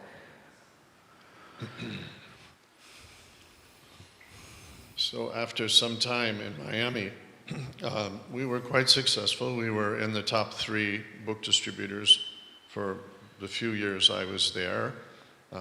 Tamal Krishna Maharaj would stay in the winter because every year Vishnu Jan Swami's Vraja-dhama would park their bus on our temple for 3 years. And the last year of that, Tamal Krishna was in that. And so I became quite friendly with Tamal. I already was friendly with Vishnu Jan Maharaj, but I became quite friendly with Tamal Krishna Maharaj. Szóval, hogy néhány év elteltével, ugye nagyon sikeresek voltunk ezekben az években. Miami ugye a 3. helyen volt a templomoknak a könyvosztó listáján, és olyan kiemelkedő személyiségek látogattak minket, mint Tamal Krishna Goswami Maharaj és Vishnu Jan Maharaj. Vishnu Jan Maharajra már kezdetekben is jól barátok voltunk, de aztán Tamal Krishna Goswami Maharajra is jól összebarátkoztunk, és maga a Vraja-dhama utazó csapat is nálunk parkírozott. So although our temple was quite a big success, we had 6 Sankirtan vans with, each with a group of distributors. We were collecting huge amounts of money. We had a beautiful property, 10 acres on the most prestigious street in Miami with 100 mango trees, 100 avocado trees, a pond, swans. It was a paradise. Szóval nagyon sikeresek voltunk, volt 60 vans did you have, or 16? How many vans did you have? I forgot. 6. Igen, bocsánat. 6 kis buszunk volt, ugye külön szankirtan csapatokkal, rengeteg pénzt hoztunk be, nagyon sok könyvet osztottunk, és egy hihetetlenül menő környéken egy 10 hektáros birtokot tudtunk vásárolni, ami hattyúkkal és tavakkal, és hát nagyon-nagyon csodálatos környezet volt. And I had brought up so many devotees that were quite competent, intelligent people. They were there. És sok nagyon-nagyon intelligens baktát neveltem ott fel. So I thought, I didn't join this movement to be a temple president and be all entangled in institutional management. És aztán így azt gondoltam magamban egy idő után, hát nem azért csatlakoztam ehhez a mozgalomhoz, hogy templomvezető legyek, és mindig csak így a menedzsmentális ügyletekkel legyek elfoglalva. I only joined to be with Srila Prabhupada, and he was always in India at this time now. Én Srila Prabhupád miatt csatlakoztam, és ő meg mindig Indiában volt. So I put in my resignation, and I said, I'm going to India. I'm just going to follow wherever Prabhupada is. És akkor így benyújtottam a lemondásomat. Én csak megyek Indiába, követem Prabhupádot, bárhol is legyen. So in 1975 at the Mayapur festival, the rumor got out that I was going to stay in India, and the GBCs went to, Gargamuni especially, went to Prabhupada and said, Srila Prabhupada, we need a new temple president in Calcutta, and Abhirama is here. És akkor így elterjedt ez a pletyka, hogy most én így hát templom nélkül maradtam, és akkor így mentek Srila Prabhupádhoz a vezetők, és mondták, most itt kellene egy templomvezető. Hallottuk, hogy Abhirama is most szabad lett. But I didn't want to be a temple president again. De én nem akartam templomvezető lenni. So Gargamuni never told me. He went to Prabhupada and told that Abhirama is here. We need a temple president. And Prabhupada simply said, he can do. És akkor, de Gargamuni nem kérdezett meg engem, szó se volt erről, csak elment Prabhupádhoz, hogy akkor szeretnénk Abhirama Prabhu templomvezetőnek, és akkor Prabhupád meg csak egyszer mondta, rendben van, ő meg tudja csinálni. So that didn't mean I should do it, just meant I could be put on the list. És akkor így kértem, hogy legalább akkor csak a listára rakjanak föl. But Gargamuni came running down, he said, Abhirama, Prabhupada wants you to be temple president of Calcutta. Úgy értettem, hogy Prabhupád csak azt akart, hogy a listára kerüljön föl, de a Gargamuni már ezt úgy interpretálta, Prabhupád azt akarja, hogy te legyél a templomvezető. I said, he does? És én megmondtam, hogy tényleg ezt akarja. I said, okay. Hát jó, akkor... So he said, let's go right now. I said, now? He said, right now, my car's here. And he drove me immediately to Calcutta. És akkor mondta, hogy gyerünk, menjünk is akkor most. Hát igen, most már itt vár az autó, menjünk Kalkuttába. And when I got there, I realized because his good buddy, Sridhar Swami, was stuck being the temple president, and he wanted to take sannyas. He wanted to run out and enjoy preaching. És aztán rájöttem a turpisságra, mert az ő jó barátja, which Swami, I'm sorry, I didn't... Sridhar Swami, ő szannyászt akart venni, de csak azért, hogy megszökhessen és élvezhesse a prédikáló életet. So within 30 minutes, I signed bank resolutions putting me on the bank account. They gave me a ring of keys, and they were chuckling, they were laughing as they walked out the door. És 30 perccel később azon találtam magam, hogy már aláírtam, hogy én vagyok a felelős a bankszámláért, kaptam egy egész kulcscsomót, és hallottam, ahogy kuncogva kimennek az ajtón. Now the Calcutta temple in those days was not a holiday retreat. És azt mondhatom nektek, hogy abban az időben a kalkuttai templom az nem egy wellness szálló volt. We had no water in the building. Például nem volt víz az épületben. It was a 150-year-old building. Ez egy 150 éves épület And we would volt. bathe in the small lake in front, which was filthy dirty. És egy kis tóban fürödtünk, ami borzalmasan piszkos volt. We slept on the veranda, and we had to tie our feet with our cloths because there were rats. They're called bandicoots. They're not normal rats. They would come and eat your toes. És kint aludtunk a verandán, és be kellett kötözni a lábfejünket, mert ekkora patkányok voltak, akik megrágták a lábujjainkat. And my wife, who was, maybe you remember Shruti Rupa, She was a daughter of a senator, a very rich man, but she slept back in there was a plywood wall in the back of the building, and cockroaches this big were flying over her head at night as she was sleeping. És a feleségem, talán emlékeztek Suti Rupa Matajira, és hogy hát ő ott aludt kint, és akkor ilyen hatalmas csótányok másztak mindenfele. But we never complained because Prabhupada was always coming to Calcutta Temple at this time. De mi sose panaszkodtunk, mert Srila Prabhupád rendszeresen járt a kalkuttai templomba. He would come out of Mayapur and stay in Calcutta for several days. Then he may travel on. Then he would come back and stay, sometimes a week or so, and then go on to Mayapur. So I started getting a lot of association with Prabhupada. Mert Prabhupád nagyon sokat úgy csinálta, hogy akkor ment Mayapurba, akkor megszállt nálunk, aztán ment a másik irányba prédikálni, megint nálunk szállt meg, és így módon nagyon sok társulást kaptam tőle. So I started doing some of his personal banking for him. I started dealing with his family, his children. Elkezdtem a banki ügyeit én intézni, és a családjával és a gyermekeivel való kapcsolattartásba is besegítettem. Well, one evening, some of his old family friends from the Maliks who lived across the street, they came and said, invited him, please come. So it was 10 o'clock at night, and Prabhupada said, we're going, get the car. So we all drove over to Radha-govinda on Harrison Road, and we had darshan of Prabhupada's childhood deity. És akkor egy alkalommal egy este 10-kor így kiderült, hogy akkor most meg kell látogatni a mallikokat, akik ugye Prabhupádnak a családtagjai, és akkor így csak beültünk az autóba, és elmentünk meglátogatni Prabhupád gyermekkori murtiait. And he showed me where I used to fly my kite here, I used to play here. He showed so many things of his neighborhood. És így Prabhupád megmutatta nekem, na nézd, itt eregettem a sárkányomat, itt játszottam a játékaimmal, megmutatta a szomszédságát. And seeing Prabhupada in Calcutta was a very unique experience because this was where he grew up. He said, I'm a Calcutta boy. És így Prabhupádot Kalkuttában látni, az egy nagyon különleges élmény volt, mert ő így mondta magáról, én egy ilyen kalkuttai fiú vagyok. Families, the intellectuals and the dignified families of Calcutta either were partially related to him or knew him somehow, and he was like a homeboy. It was like he was home. És ez a kalkuttai értelmiség és ez a kifinomultabb réteg valamilyen módon mind kapcsolatban állt Prabhupáddal, vagy ismerték, vagy rokonok voltak, és ő igazán otthon érezte magát. 2 times I saw a family argument. They brought to Prabhupada to be the arbitrator.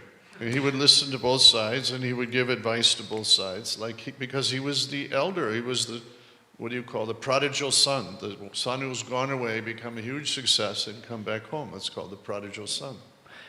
És kétszer is tanulja voltam olyan esetnek, amikor így a családi konfliktusoknak a kezelésére Prabhupádhoz fordultak, aki mindkét oldalt meghallgatta, és aztán útmutatásokat adott, mert ő volt így a családnak hát az a tagja, aki így nagy sikert ért el, és most hazatért. Calcutta was an amazing place to be in. A Kalkutta egy ilyen lenyűgöző hely volt. The great grandnephew of Srila Bhaktivinoda Thakur used to come to talk to me. Bhaktivinoda Thakurnak a nagybátyja, az egyik rokona jött hozzám rendszeresen látogatóba. And he looked very much like Bhaktivinoda Thakur. You know, Bhaktivinoda Thakur has quite a unique face, very beautiful, but very unique face. És nagyon hasonlított Bhaktivinoda Thakurra, neki egy nagyon szép, de nagyon egyedülálló arcberendezése volt. And what he talked about is he simply kept asking about Prabhupada's success. What was he doing? És semmi más nem érdekelte, csak Prabhupád sikeréről akart hallani, hogy mit tett Prabhupád. So I felt like I was reporting to the general, what Prabhupada was doing, because it would go back to Bhaktivinoda Thakur. És kicsit úgy éreztem, hogy így most így a hadvezérnek, vagy hát egy ilyen katonai előjárónak számolok be, mert hát egész Bhaktivinoda Thakurig visszament ez a vonal. And of course you've all heard this nice stories about Prabhupada's sister Pishima. És biztos mindannyian hallottátok a Srila Prabhupád testvérének, a testvérhúgának a történetét, Pishimáit. And they had a very affectionate relationship. És nekik egy ilyen nagyon szeretetteljes kapcsolatuk volt. She was this angelic, chubby, older lady who just beamed with love when she saw him. She just stared at him and just was swimming in love for her big brother. És ő egy ilyen nagyon kis angyali, duci, idős hölgy volt, aki így úszott a Srila Prabhupád iránti szeretetben, csak így nézte, bámulta az ő nagy testvérét. And of course, the big brother's duty is to tease and harass the little sister. That's the proper duty of a brother. És persze egy idősebb testvérnek a megfelelő kötelessége az, hogy mindig így cukkolja, meg így, hát igen, cukkolja a kis hugát. So sometimes she'd just be sitting in the back of the darshan room, just looking at him with love. She didn't speak a word of English, had no idea what we were saying.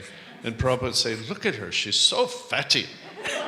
És akkor ez rendszeresen volt, hogy akkor Pisima csak ott ült a darshan szoba leghátsó részében, és hogy bámulta a Prabhupádot, persze egyetlen szót nem beszélt angolul, lövése nem volt, hogy miről beszélgetünk, és Prabhupád meg néha így csak így mondta, hogy nézzétek meg, milyen kövér. He said, I wonder if she'll fit in the door. Azon gondolkozok, hogy befér-e majd az ajtón. And she was just back looking. És akkor csak így nézett és mosolygott.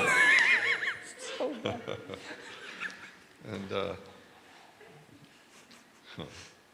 so that was another sweet aspect of our Calcutta times with Srila Prabhupada. És ez egy másik ilyen édes aspektusa volt a kalkuttai időimnek, amiket Prabhupáddal töltöttem.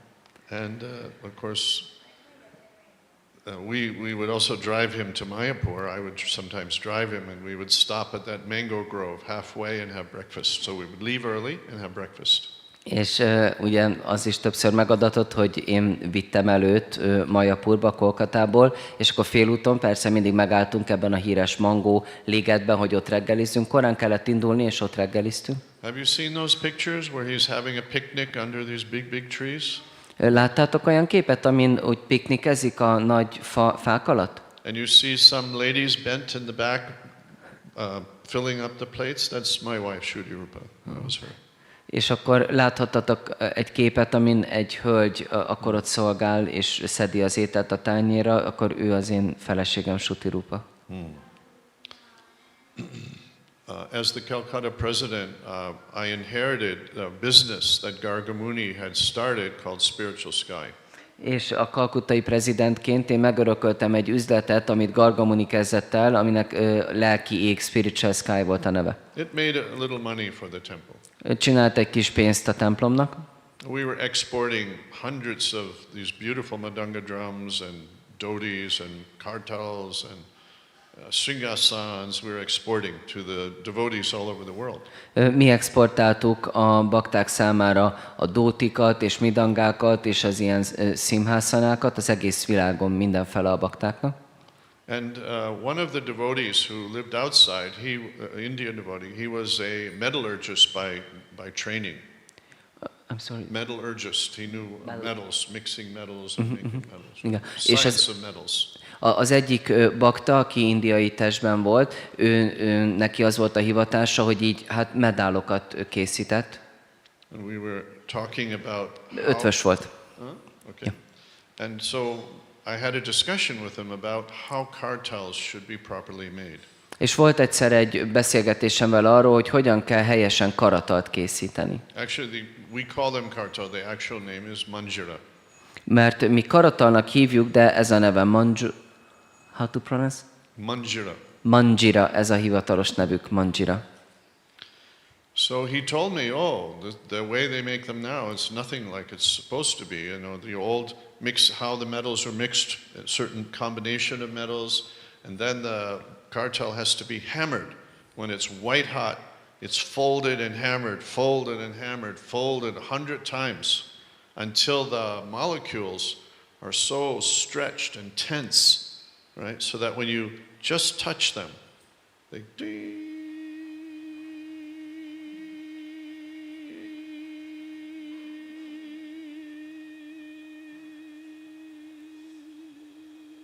into eternity.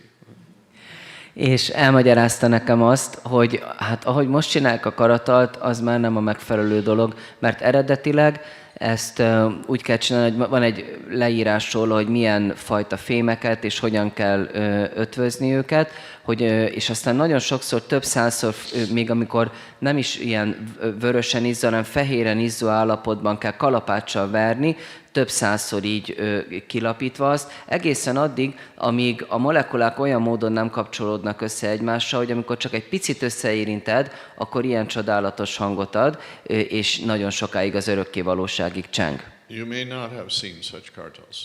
Biztos, hogy nem láttatok még ilyen karatot. And also they're tuned in a special way. They're tuned to certain keys.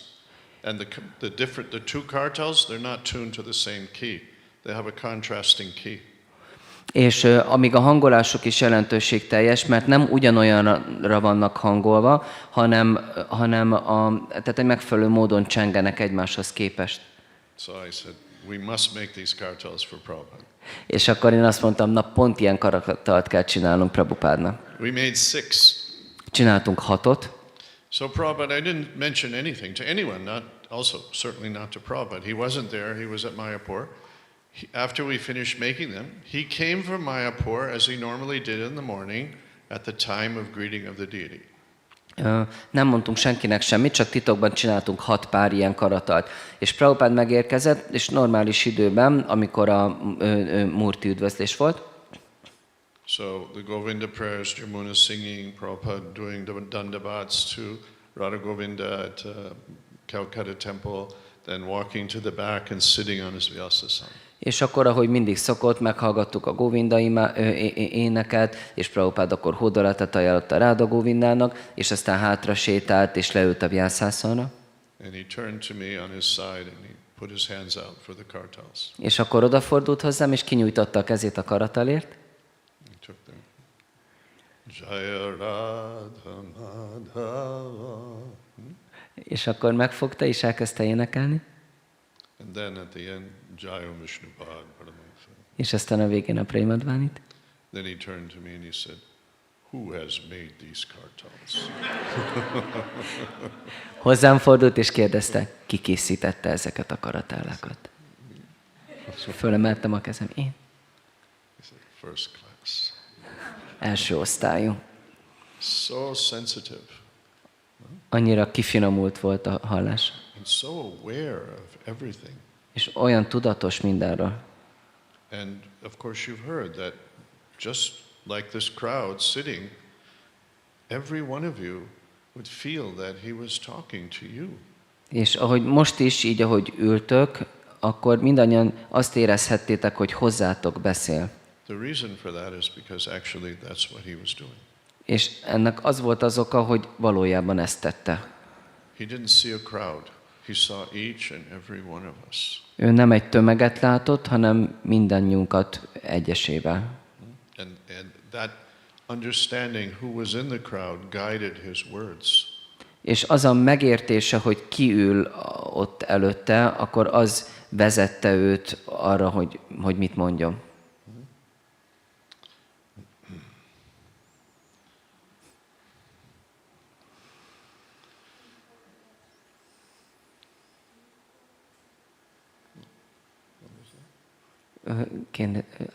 I think just a child upstairs. Was there a question? Volt valami kérdés?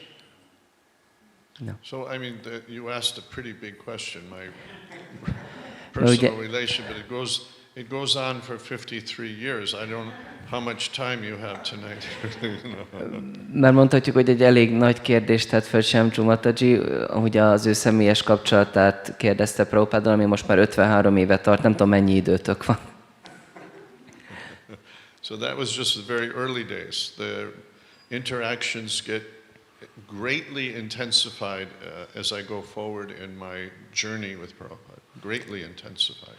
És ez most csak a kezdeti időkben nyújtott betekintést, de a Prabhupáddal való kapcsolatom nagyon nagy mértékben felerősödött, vagy intenzívebbé vált, ahogy az idő telt.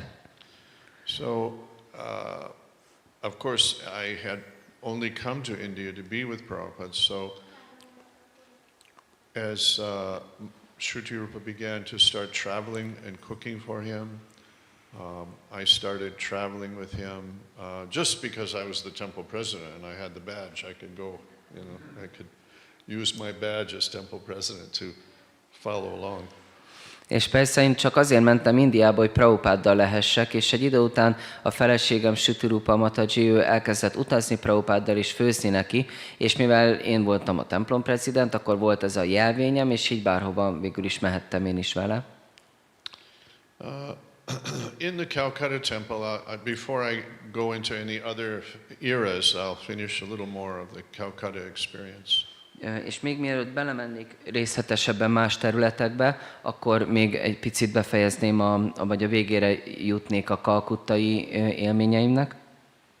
So as the temple was small, Prabhupada had a room. Many of you may have seen the Calcutta temple, how he had his room.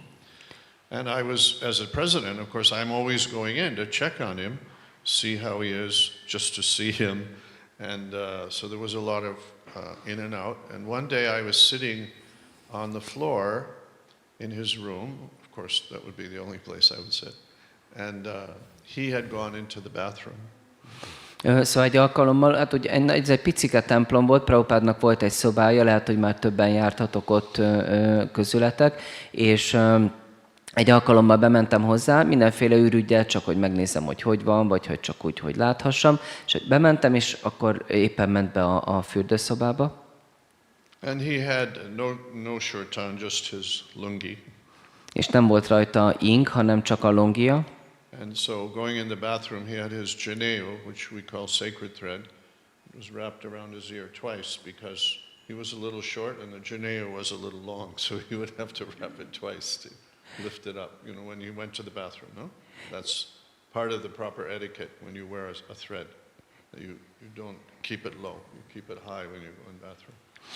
Szóval, hogy Prabhupád ment be a fürdőszobába, és elég hosszú volt a brahmin zsinórja, meg viszonylag kistermetű volt, és ezért többször a füle köré kellett csavarnia a brahmin zsinort, hiszen az az etikett, hogy nem hagyjuk, hogy csak ott lelógjon, hanem akkor úgy föltekerjük. So as he walked out of the bathroom, he was unwinding the thread and just thinking, like talking to himself, but I was there, and he said, in my entire life, there was never a moment when I was not thinking of Krishna. És amint így lépett ki a fürdőszobából, és így tekerte le a füléről a brahmin zsinort, és így csak így elgondolkozott, és igazából úgy magában beszélt, persze én is ott voltam, és akkor így csak elgondolkozva azt mondta, nem volt egy pillanat sem az életemben, amikor nem Krishnára gondoltam volna. So my wife is a very strong devotee, and she's an intelligent lady, and so naturally she has opinions. És az én feleségem, ő egy nagyon erős nő, és egy nagyon intelligens nő, és elég határozott elképzelései vannak dolgokról. And her opinion was that I was putting too much time into management and not enough time into deity worship and other such things. És neki az volt az álláspontja, hogy túl sok időt töltök a menedzsmenttel, és nem töltök elég időt a múrti imádattal és a lelki gyakorlatokkal. So there was a little bit of a fuss going on just out in the veranda, which was near to Prabhupada's room. I was arguing back and she was arguing back, and somehow I don't think it was loud enough that Prabhupada heard it. But he was so sensitive, somehow he knew something was going on, right? És akkor éppen egy ilyen vita közepében voltunk, ott álltunk a verandán, és akkor ő is így vitatkozott, meg én is mondtam az érveimet, és nem voltunk igazán annyira hangosak, hogy Prabhupád ezt hallhassa, de ő annyira érzékeny volt, hogy csak úgy érezte a vibrációból.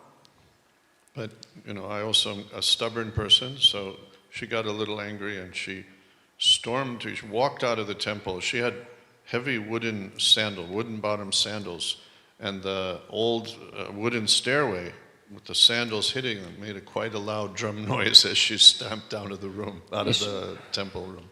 Mivel én egy kicsit úgy makacson viselkedtem, akkor ő meg úgy, fölkapta a vizet, és akkor így kiviharzott, és úgy elég hangosan verte a lábát, így azt hiszem, hogy így a kövekre. So about 15 minutes later, I decided I should check on Prabhupada. I had, more or less put that out of my mind, but I thought, okay, now it's time to see if he needs anything. So I went into his room.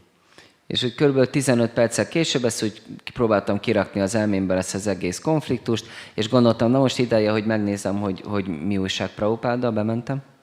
And he looked at me with a little sparkle in his eye, and his head went, meaning, what's happening? És így bementem hozzá, és akkor ilyen kis huncut, hát szikrák voltak a szemében, és akkor így rám pillantott, mondjuk, na mi újság? So I said, no, everything's okay, Prabhupada. És akkor mondta, minden rendben, Prabhupád. So again he went, És megint így nézett. means give me the news, I want to know. Na mondd, mik a hírek? I said, we were arguing about something. Hát így vitatkoztunk valamiről. So he was very excited. He said, what did she say? What did you say? What did she say? És akkor így nagyon izgatott lett, és ő mit mondott, és te mit mondtál, és erről ő mit mondott? And he was enjoying it like anything. És így nagyon élvezte ezt. And he said, husband, wife, like goats, they hit, and then they go eat grass. És azt mondja, férj és feleség olyanok, mint a kecskék, így ütik egymást, aztán mennek legelni. Then I felt a little frustrated, and I was a young, passionate guy, so I said, I don't know, Srila Prabhupada, maybe I should just take sannyas. És akkor én meg egy ilyen kis szenvedélyes fiatal ember voltam, és így mondtam Prabhupádnak, nem is tudom, lehet, hogy inkább csak szannyászt kéne vennem. And he put his hand on his head, like to hold his head on. He started laughing, his head went back. És így nevetett Prabhupád. And as he came down, he looked at me and he said, when you were an old man. És akkor mondta a Prabhupád, így visszajött, és akkor mondta, majd, ha öreg ember leszel. And then he got a little serious, and he remembered, he said, my wife, she was very patient, very qualified. És akkor egy picit úgy megkomolyodott, hogy komolyra fordult, és akkor így elgondolkozott, mondta, az én feleségem, ő nagyon-nagyon képesített, nagyon, mi volt a másik? Qualified, very good The qualified. first one, qualified. Nagyon türelmes és nagyon képesített illető volt. And he said, and to this day, I still regret how harsh I was. És mind a mai napig nagyon bánom, hogy milyen kemény vagy szigorú voltam vele, vagy hát harsh, kemény. Milyen kemény voltam vele. Vagy milyen durva, igen, talán durva. Nyers. Surprising to hear that, no? Meglepő, ugye? And then he said, but what can I do? I have a very haughty temper. De aztán így nagyon meglepő ez, ugye? És akkor mondta, de hát mit tudnék csinálni? Hát ilyen nagyon tüzes természetem van. You see, he was full of humility, to have said to this day, I still regret how harsh I was. És így, hát, hogy tele volt így alázattal, hogy még mind a mai napig nagyon bánom, hogy ilyen nyers vagy durva voltam vele. So about a week later, I was with Prabhupada. We were going through his bank accounts and bank books. We were doing some paperwork. És egy héttel később mentem Prabhupádhoz, akkor ilyen pénzügyeket megbeszélni. And something just burst out of me. I didn't think of it. I never thought of it. I wasn't thinking as I was speaking. Some words just came out of me. És egyszer csak így kibudjant belőlem valami, nem is gondoltam végig, csak így elkezdtem beszélni, így kijött belőlem. So I don't think it was me speaking. I think somebody else was speaking. És nem hiszem, hogy én beszéltem, szerintem valaki más beszélt. So I said, Srila Prabhupada, see, first I knew that he never thought ISKCON money was his money. He didn't think it was his money. És hát az első dolog az, hogy ő sose gondolta, hogy az ISKCON pénze az az ő pénze lenne. And the bank accounts were his dakshina, and he just used that to support temples that couldn't make any money, like Bangladesh, Assam, Nepal, these poor places. It was his fund money to help start temples that had no money. És az a pénz, amivel ott foglalkoztunk, az az ő Daksin pénze volt, a saját adományai voltak. De ő úgy kezelte őket, hogy azokat a templomokat támogatta belőle, amelyek nem tudtak pénzhez jutni, például Banglades és másik 2 helyszín. Assam, Assam Nepal, és Nepal. Kathmandu, És Kathmandu is. like that, poor places. Nagyon szegény helyeken lévő templomok. So I said, Srila Prabhupada, you are an author, and the royalty money, because in those bank accounts that he used for helping others, he also took his, I think, 4% royalty from the BBT for being the author. És így azt mondta neki, Prabhupád, te egy szerző vagy, és ezért szerzői jogdíjakat kapsz a könyveidért. Úgy emlékszem, hogy 4%-ot kapott a könyvek után, mivel hogy ő volt a szerzőjük. So I said, Srila Prabhupada, that's your personal money. És azt mondta neki, Prabhupád, ez a te személyes pénzed. And he looked at me, he was puzzled why I was saying that. És így rám nézett, és így nem is értette, hogy mit beszélek.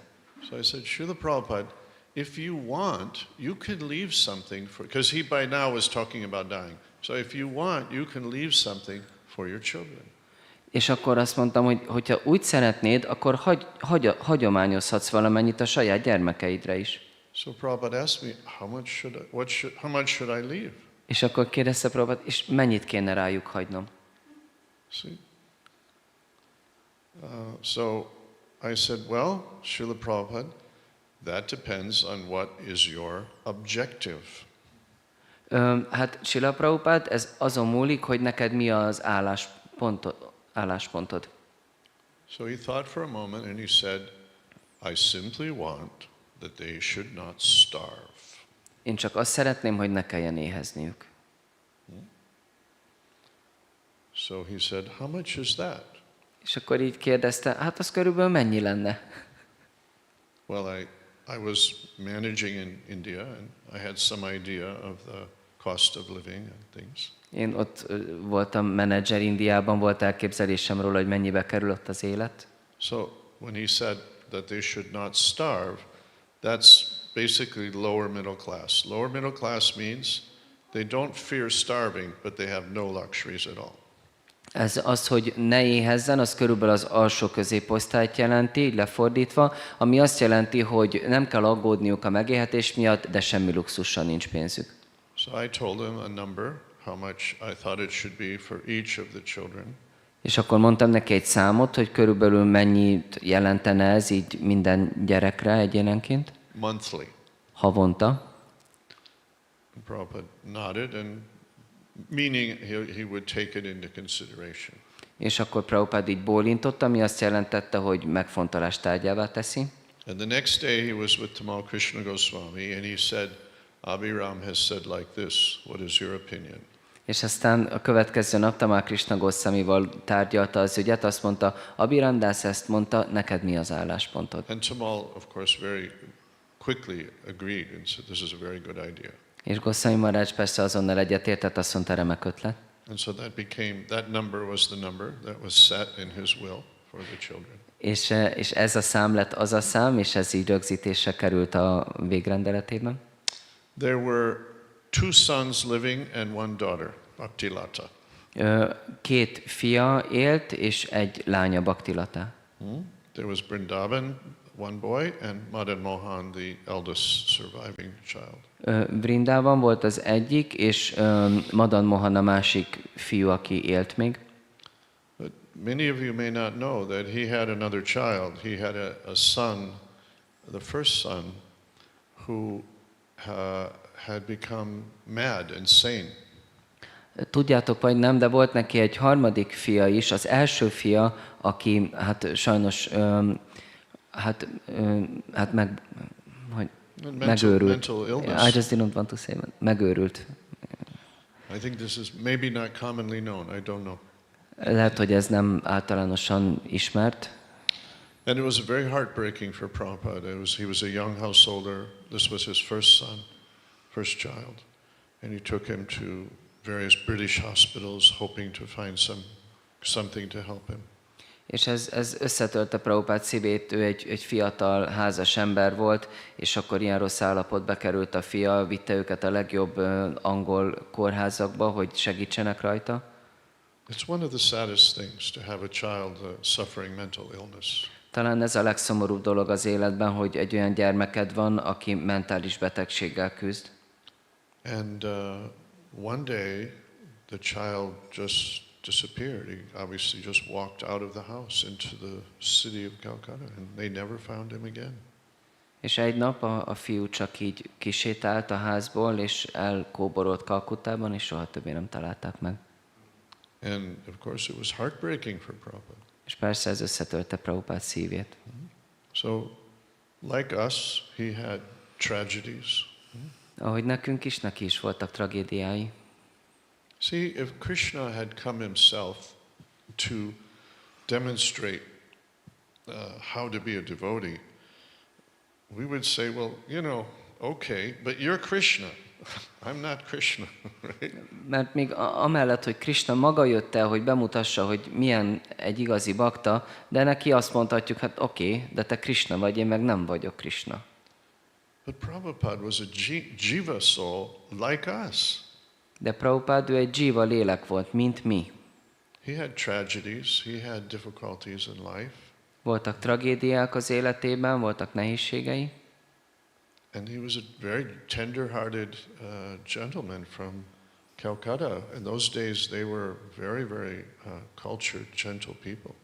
És egy nagyon érzékeny szívű úriember volt Kalkuttából, és abban az időben az emberek ott nagyon kifinomultak voltak. Those type of fathers and mothers in those days, they would die when a child would have a tragedy. Like they would actually die from the trauma of it.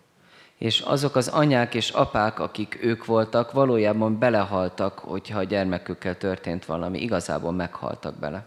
So it was very deeply felt by him. És ez Prabhupádot is nagyon mélyen érintette.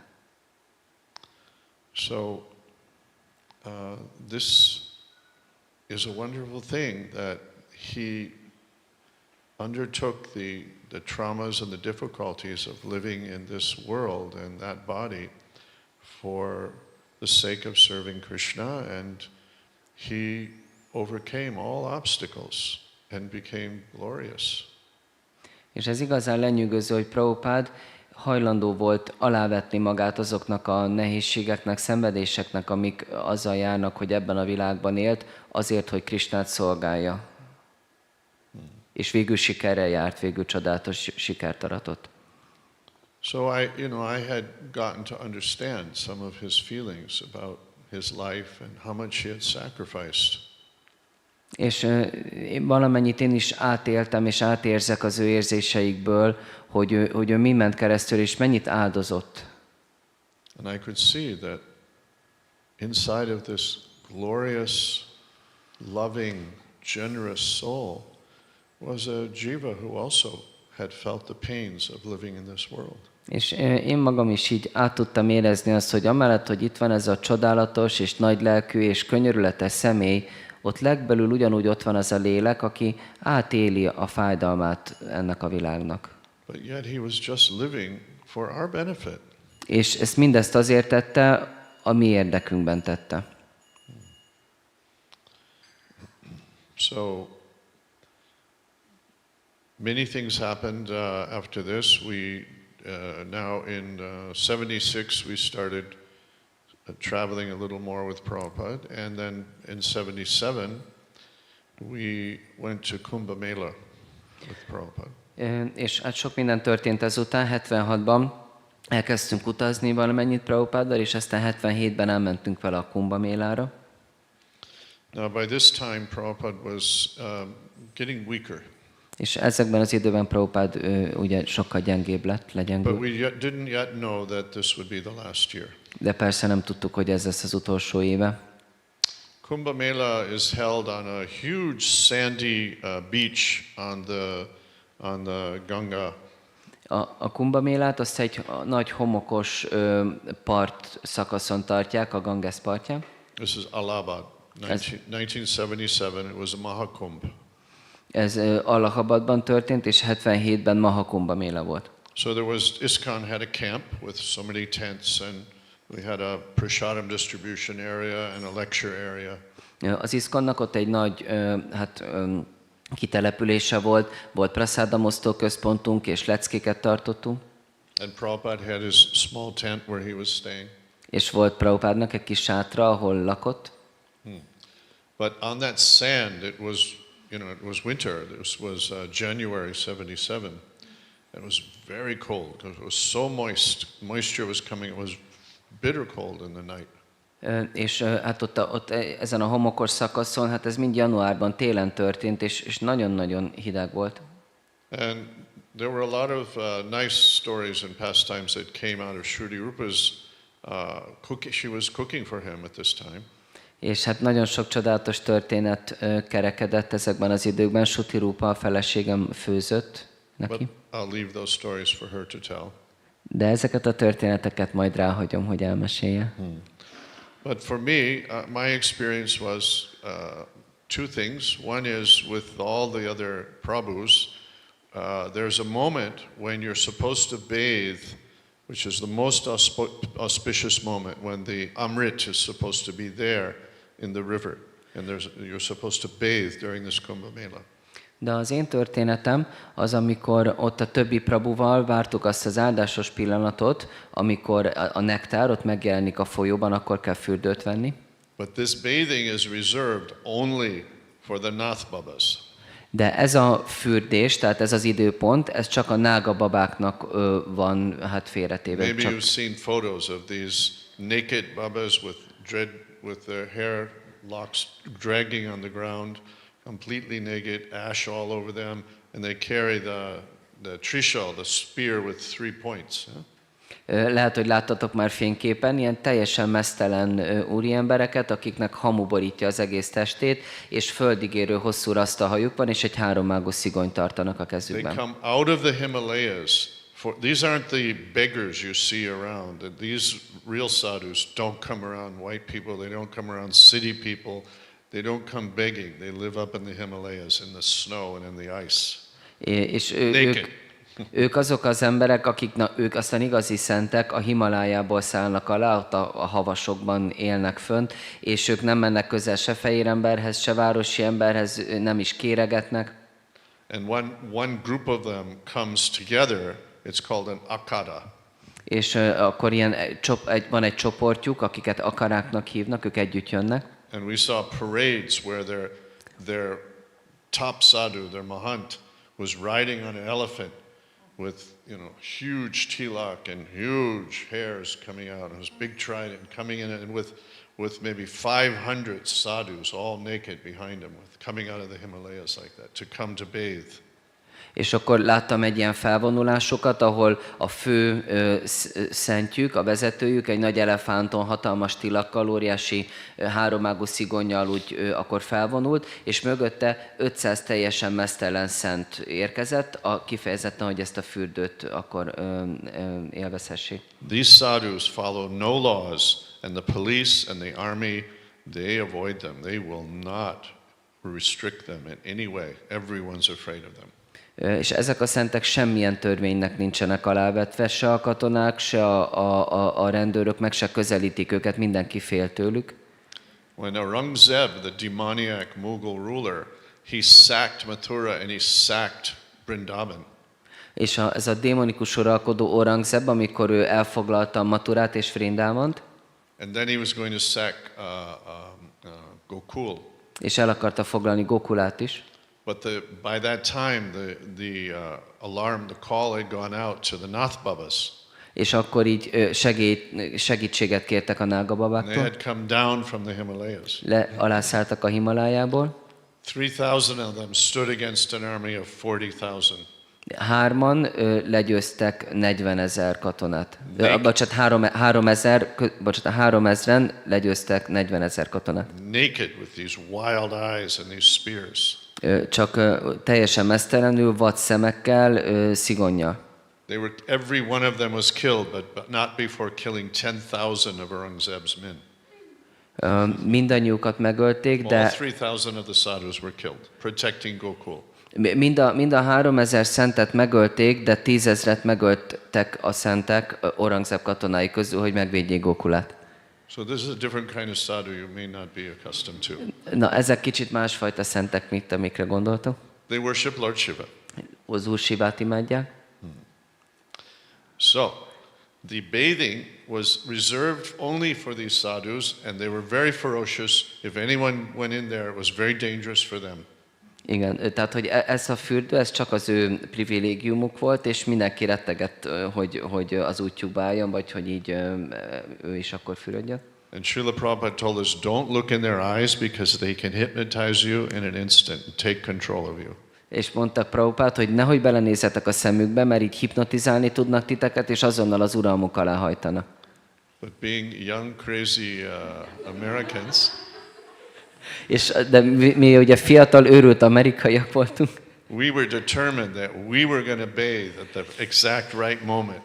de mi eldöntöttük, hogy akkor fogunk fürdőt venni pontosan abban a pillanatban. So we started a big kirtan, a big roaring kirtan, about 30 of us. És egy hatalmas mennydörgös kirtant elkezdtünk, így 30-an.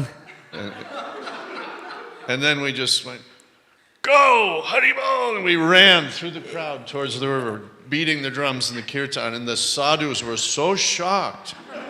They just opened up and watched. And we went right through them and jumped, threw our drums on the sand and jumped in the river. És akkor így elkiáltottuk magunkat, hogy gyerünk, és akkor 30-an elkezdtünk rohanni, és így kirtanoztunk, meg ütöttük a dobokat, és akkor ezek a szentek meg így teljesen leroppantak, és csak így utat engedtek nekünk, mi meg átvágtunk rajtuk, és így belerohantunk, és beugrottunk a vízbe. And Prabhupada was just shocked to hear the report. Prabhupada is sokkot kapott. Kész.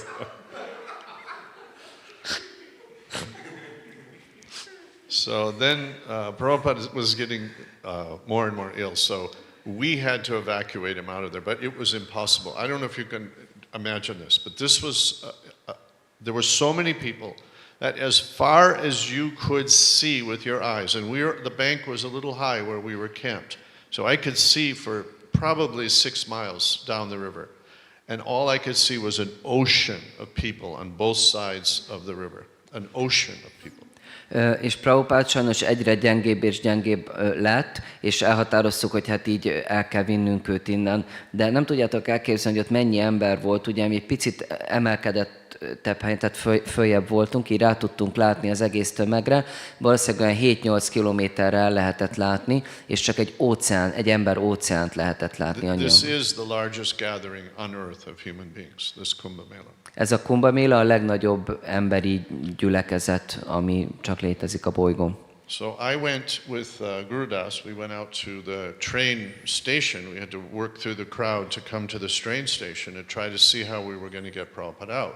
És akkor így összefogtunk Gurudásszal, és elmentünk a vonatállomásra, így próbáltuk kitalálni, hogy hogyan tudnánk innen kimenekíteni Prabhupádot.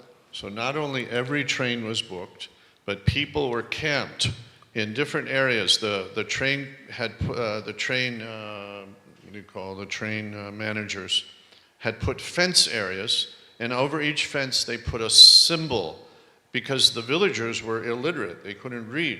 So they would have a symbol that would represent the region that the train would be going. So people would camp inside that fence for a week trying to get a train to get out. De nem csak arról volt szó, hogy minden vonat már telve volt, hanem az volt, hogy az emberek ilyen csapatokba verődve így táboroztak az adott országrésznek a szimbólumával, mert az nagy részük írás tudatlan volt, és akkor így akár egy hétig ott táboroztak, hogy várták, hogy majd egyszer sorra kerülnek és vonathoz jutnak. So I somehow had a phone number of one of the senior officers of the Indian Railway. És valahogy megvolt a telefonszáma egy ilyen előjárónak, aki az indiai vasútnak egy ilyen előjárója volt. I knew that he had some sentiment for Srila Prabhupada. És azt is tudtam róla, hogy úgy vannak komoly érzései Prabhupád iránt. So I managed to get him on the phone and explain the circumstances. És akkor úgy valahogy eljutottam hozzá így a telefonon, tehát oda kaptam a telefonhoz, és akkor elmagyaráztam neki a helyzetet. And he said, this is a very difficult thing, what you're asking. És ő azt mondta, hát nagyon nagy dolgot kérsz. Because when a train would come in, the people would swarm and climb on the roof.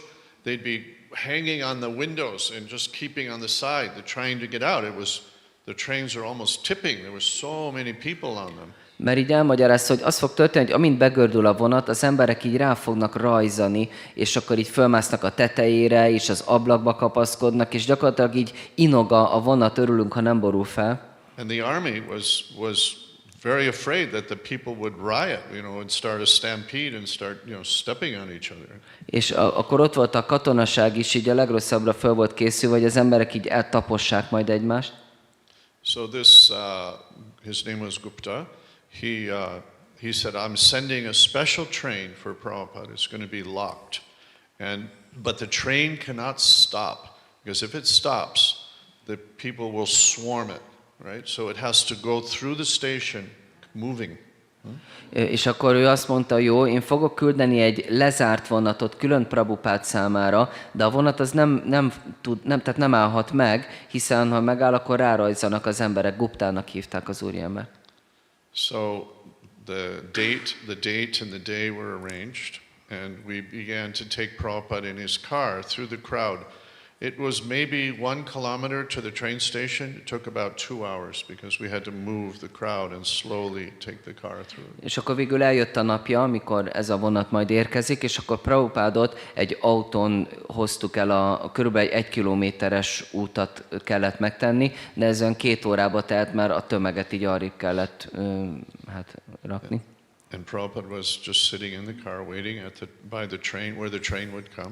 És Prabhupád ült a kocsiban, várta a vonatot. The train came into the station and it was rolling through, and I thought, Prabhupada's sick. He can't walk even. How am I going to get him in that train? És akkor begördült a vonat, és valóban nem állt meg, mozgásban maradt. Én meg így gondoltam, de hát Prabhupád beteg, hát hogy fogom én őt fölrakni a vonatra? So I said, Srila Prabhupada, can you walk? And he said, és Prabhupád... I said, can you walk to the train? He said, no. És akkor én kérdeztem, Prabhupád, tudsz menni? És mondta Prabhupád, nem.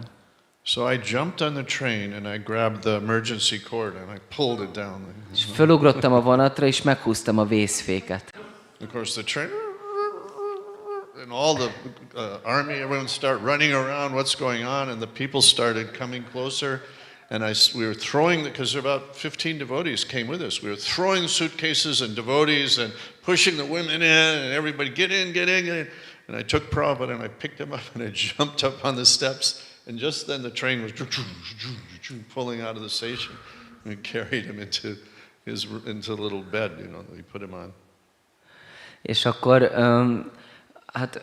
tehát amint a vonat elkezdett megállni, akkor a katonák teljesen megzavarodtak, hogy most itt mi fog történni. Az emberek elkezdtek egyre közelebb jönni a vonathoz. Én meg akkor a baktákkal odaszaladtunk, úgy 15-en földobáltuk a bőröngyeinket, és akkor így megfogtam Prabhupádot az ölembe, fölugrottam a lépcsőre, és akkor úgy pont amikor oda tudtam ugrani, akkor elindult újra a vonat, és akkor én csak lehelyeztem Prabhupádot az ágyára.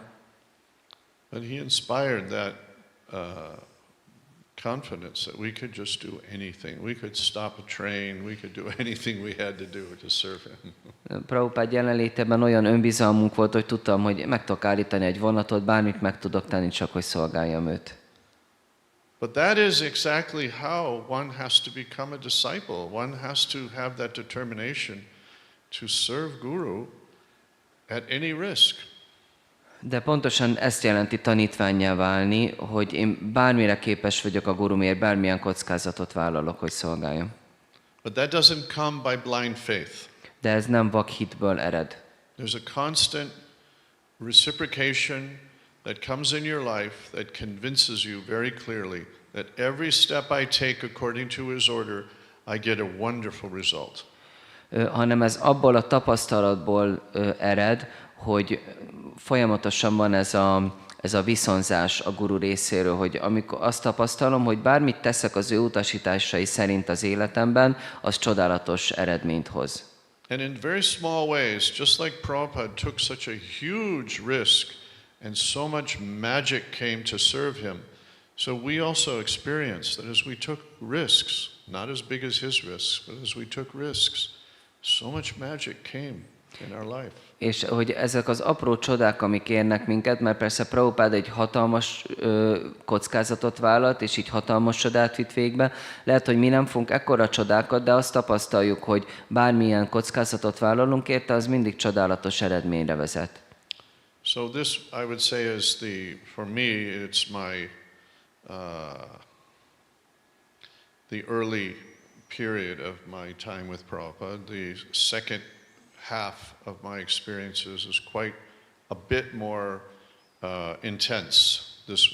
Meaning we're talking from 1977 now, when he was getting much more unhealthy and gradually ready to depart. So, but it's very late. I've kept you for a long time.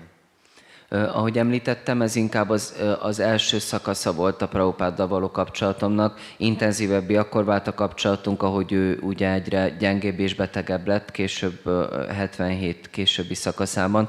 De erről hát sokat tudnék beszélni, de eléggé késő van már, sokat elvettem az időtökből.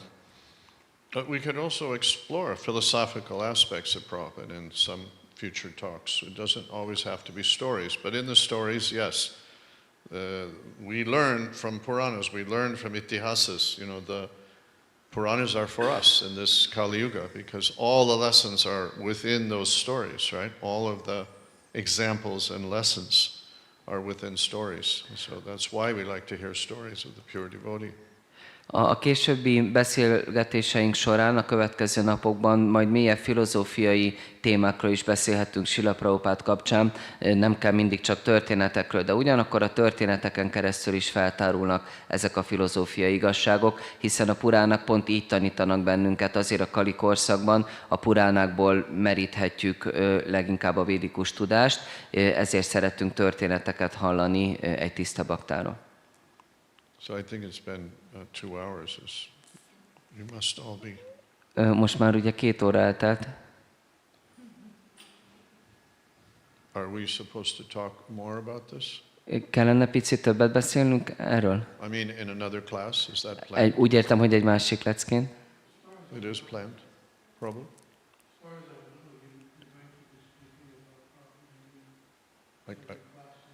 I couldn't hear so clearly.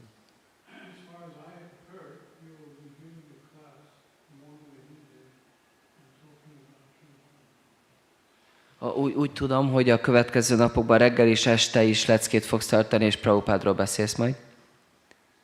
So then we should probably stay in our schedule somewhat. You all have to do a wonderful japa period in the next morning. Valószínűleg akkor tartanunk kell magunkat az időrendhez, mert hogy azért japa időre is kéne szánni időt holnap. Our japa period begins at about 7:30 at night the day before. Mert a japa időnk az körülbelül olyan 7 óra 30-kor kezdődik az előző este. Because at 7:30 we should start planning the end of our day and how quickly we're going to get into bed. Mert 7 óra 30-kor kell elkezdenünk tervezni az esténket, hogy hogyan tudunk mielőbb ágyba bújni. So we can wake early and really get a good start on our japa. Hogy időben korán fölkelhessünk, és jól belevágjunk a japázásba. This japa is this is our actual the life force of a Vaishnava. Mert ez a japa, ez az igazi életereje egy Vaishnavának. So I'll beg your forgiveness for errors and look forward to speaking to you again. Hare Krishna. Elnézést kérek tőletek, és várom, hogy akkor tovább beszélhessünk. Hare Krishna. Thank you very much. Hare Krishna. Köszönöm szépen. Hare Krishna. Jai!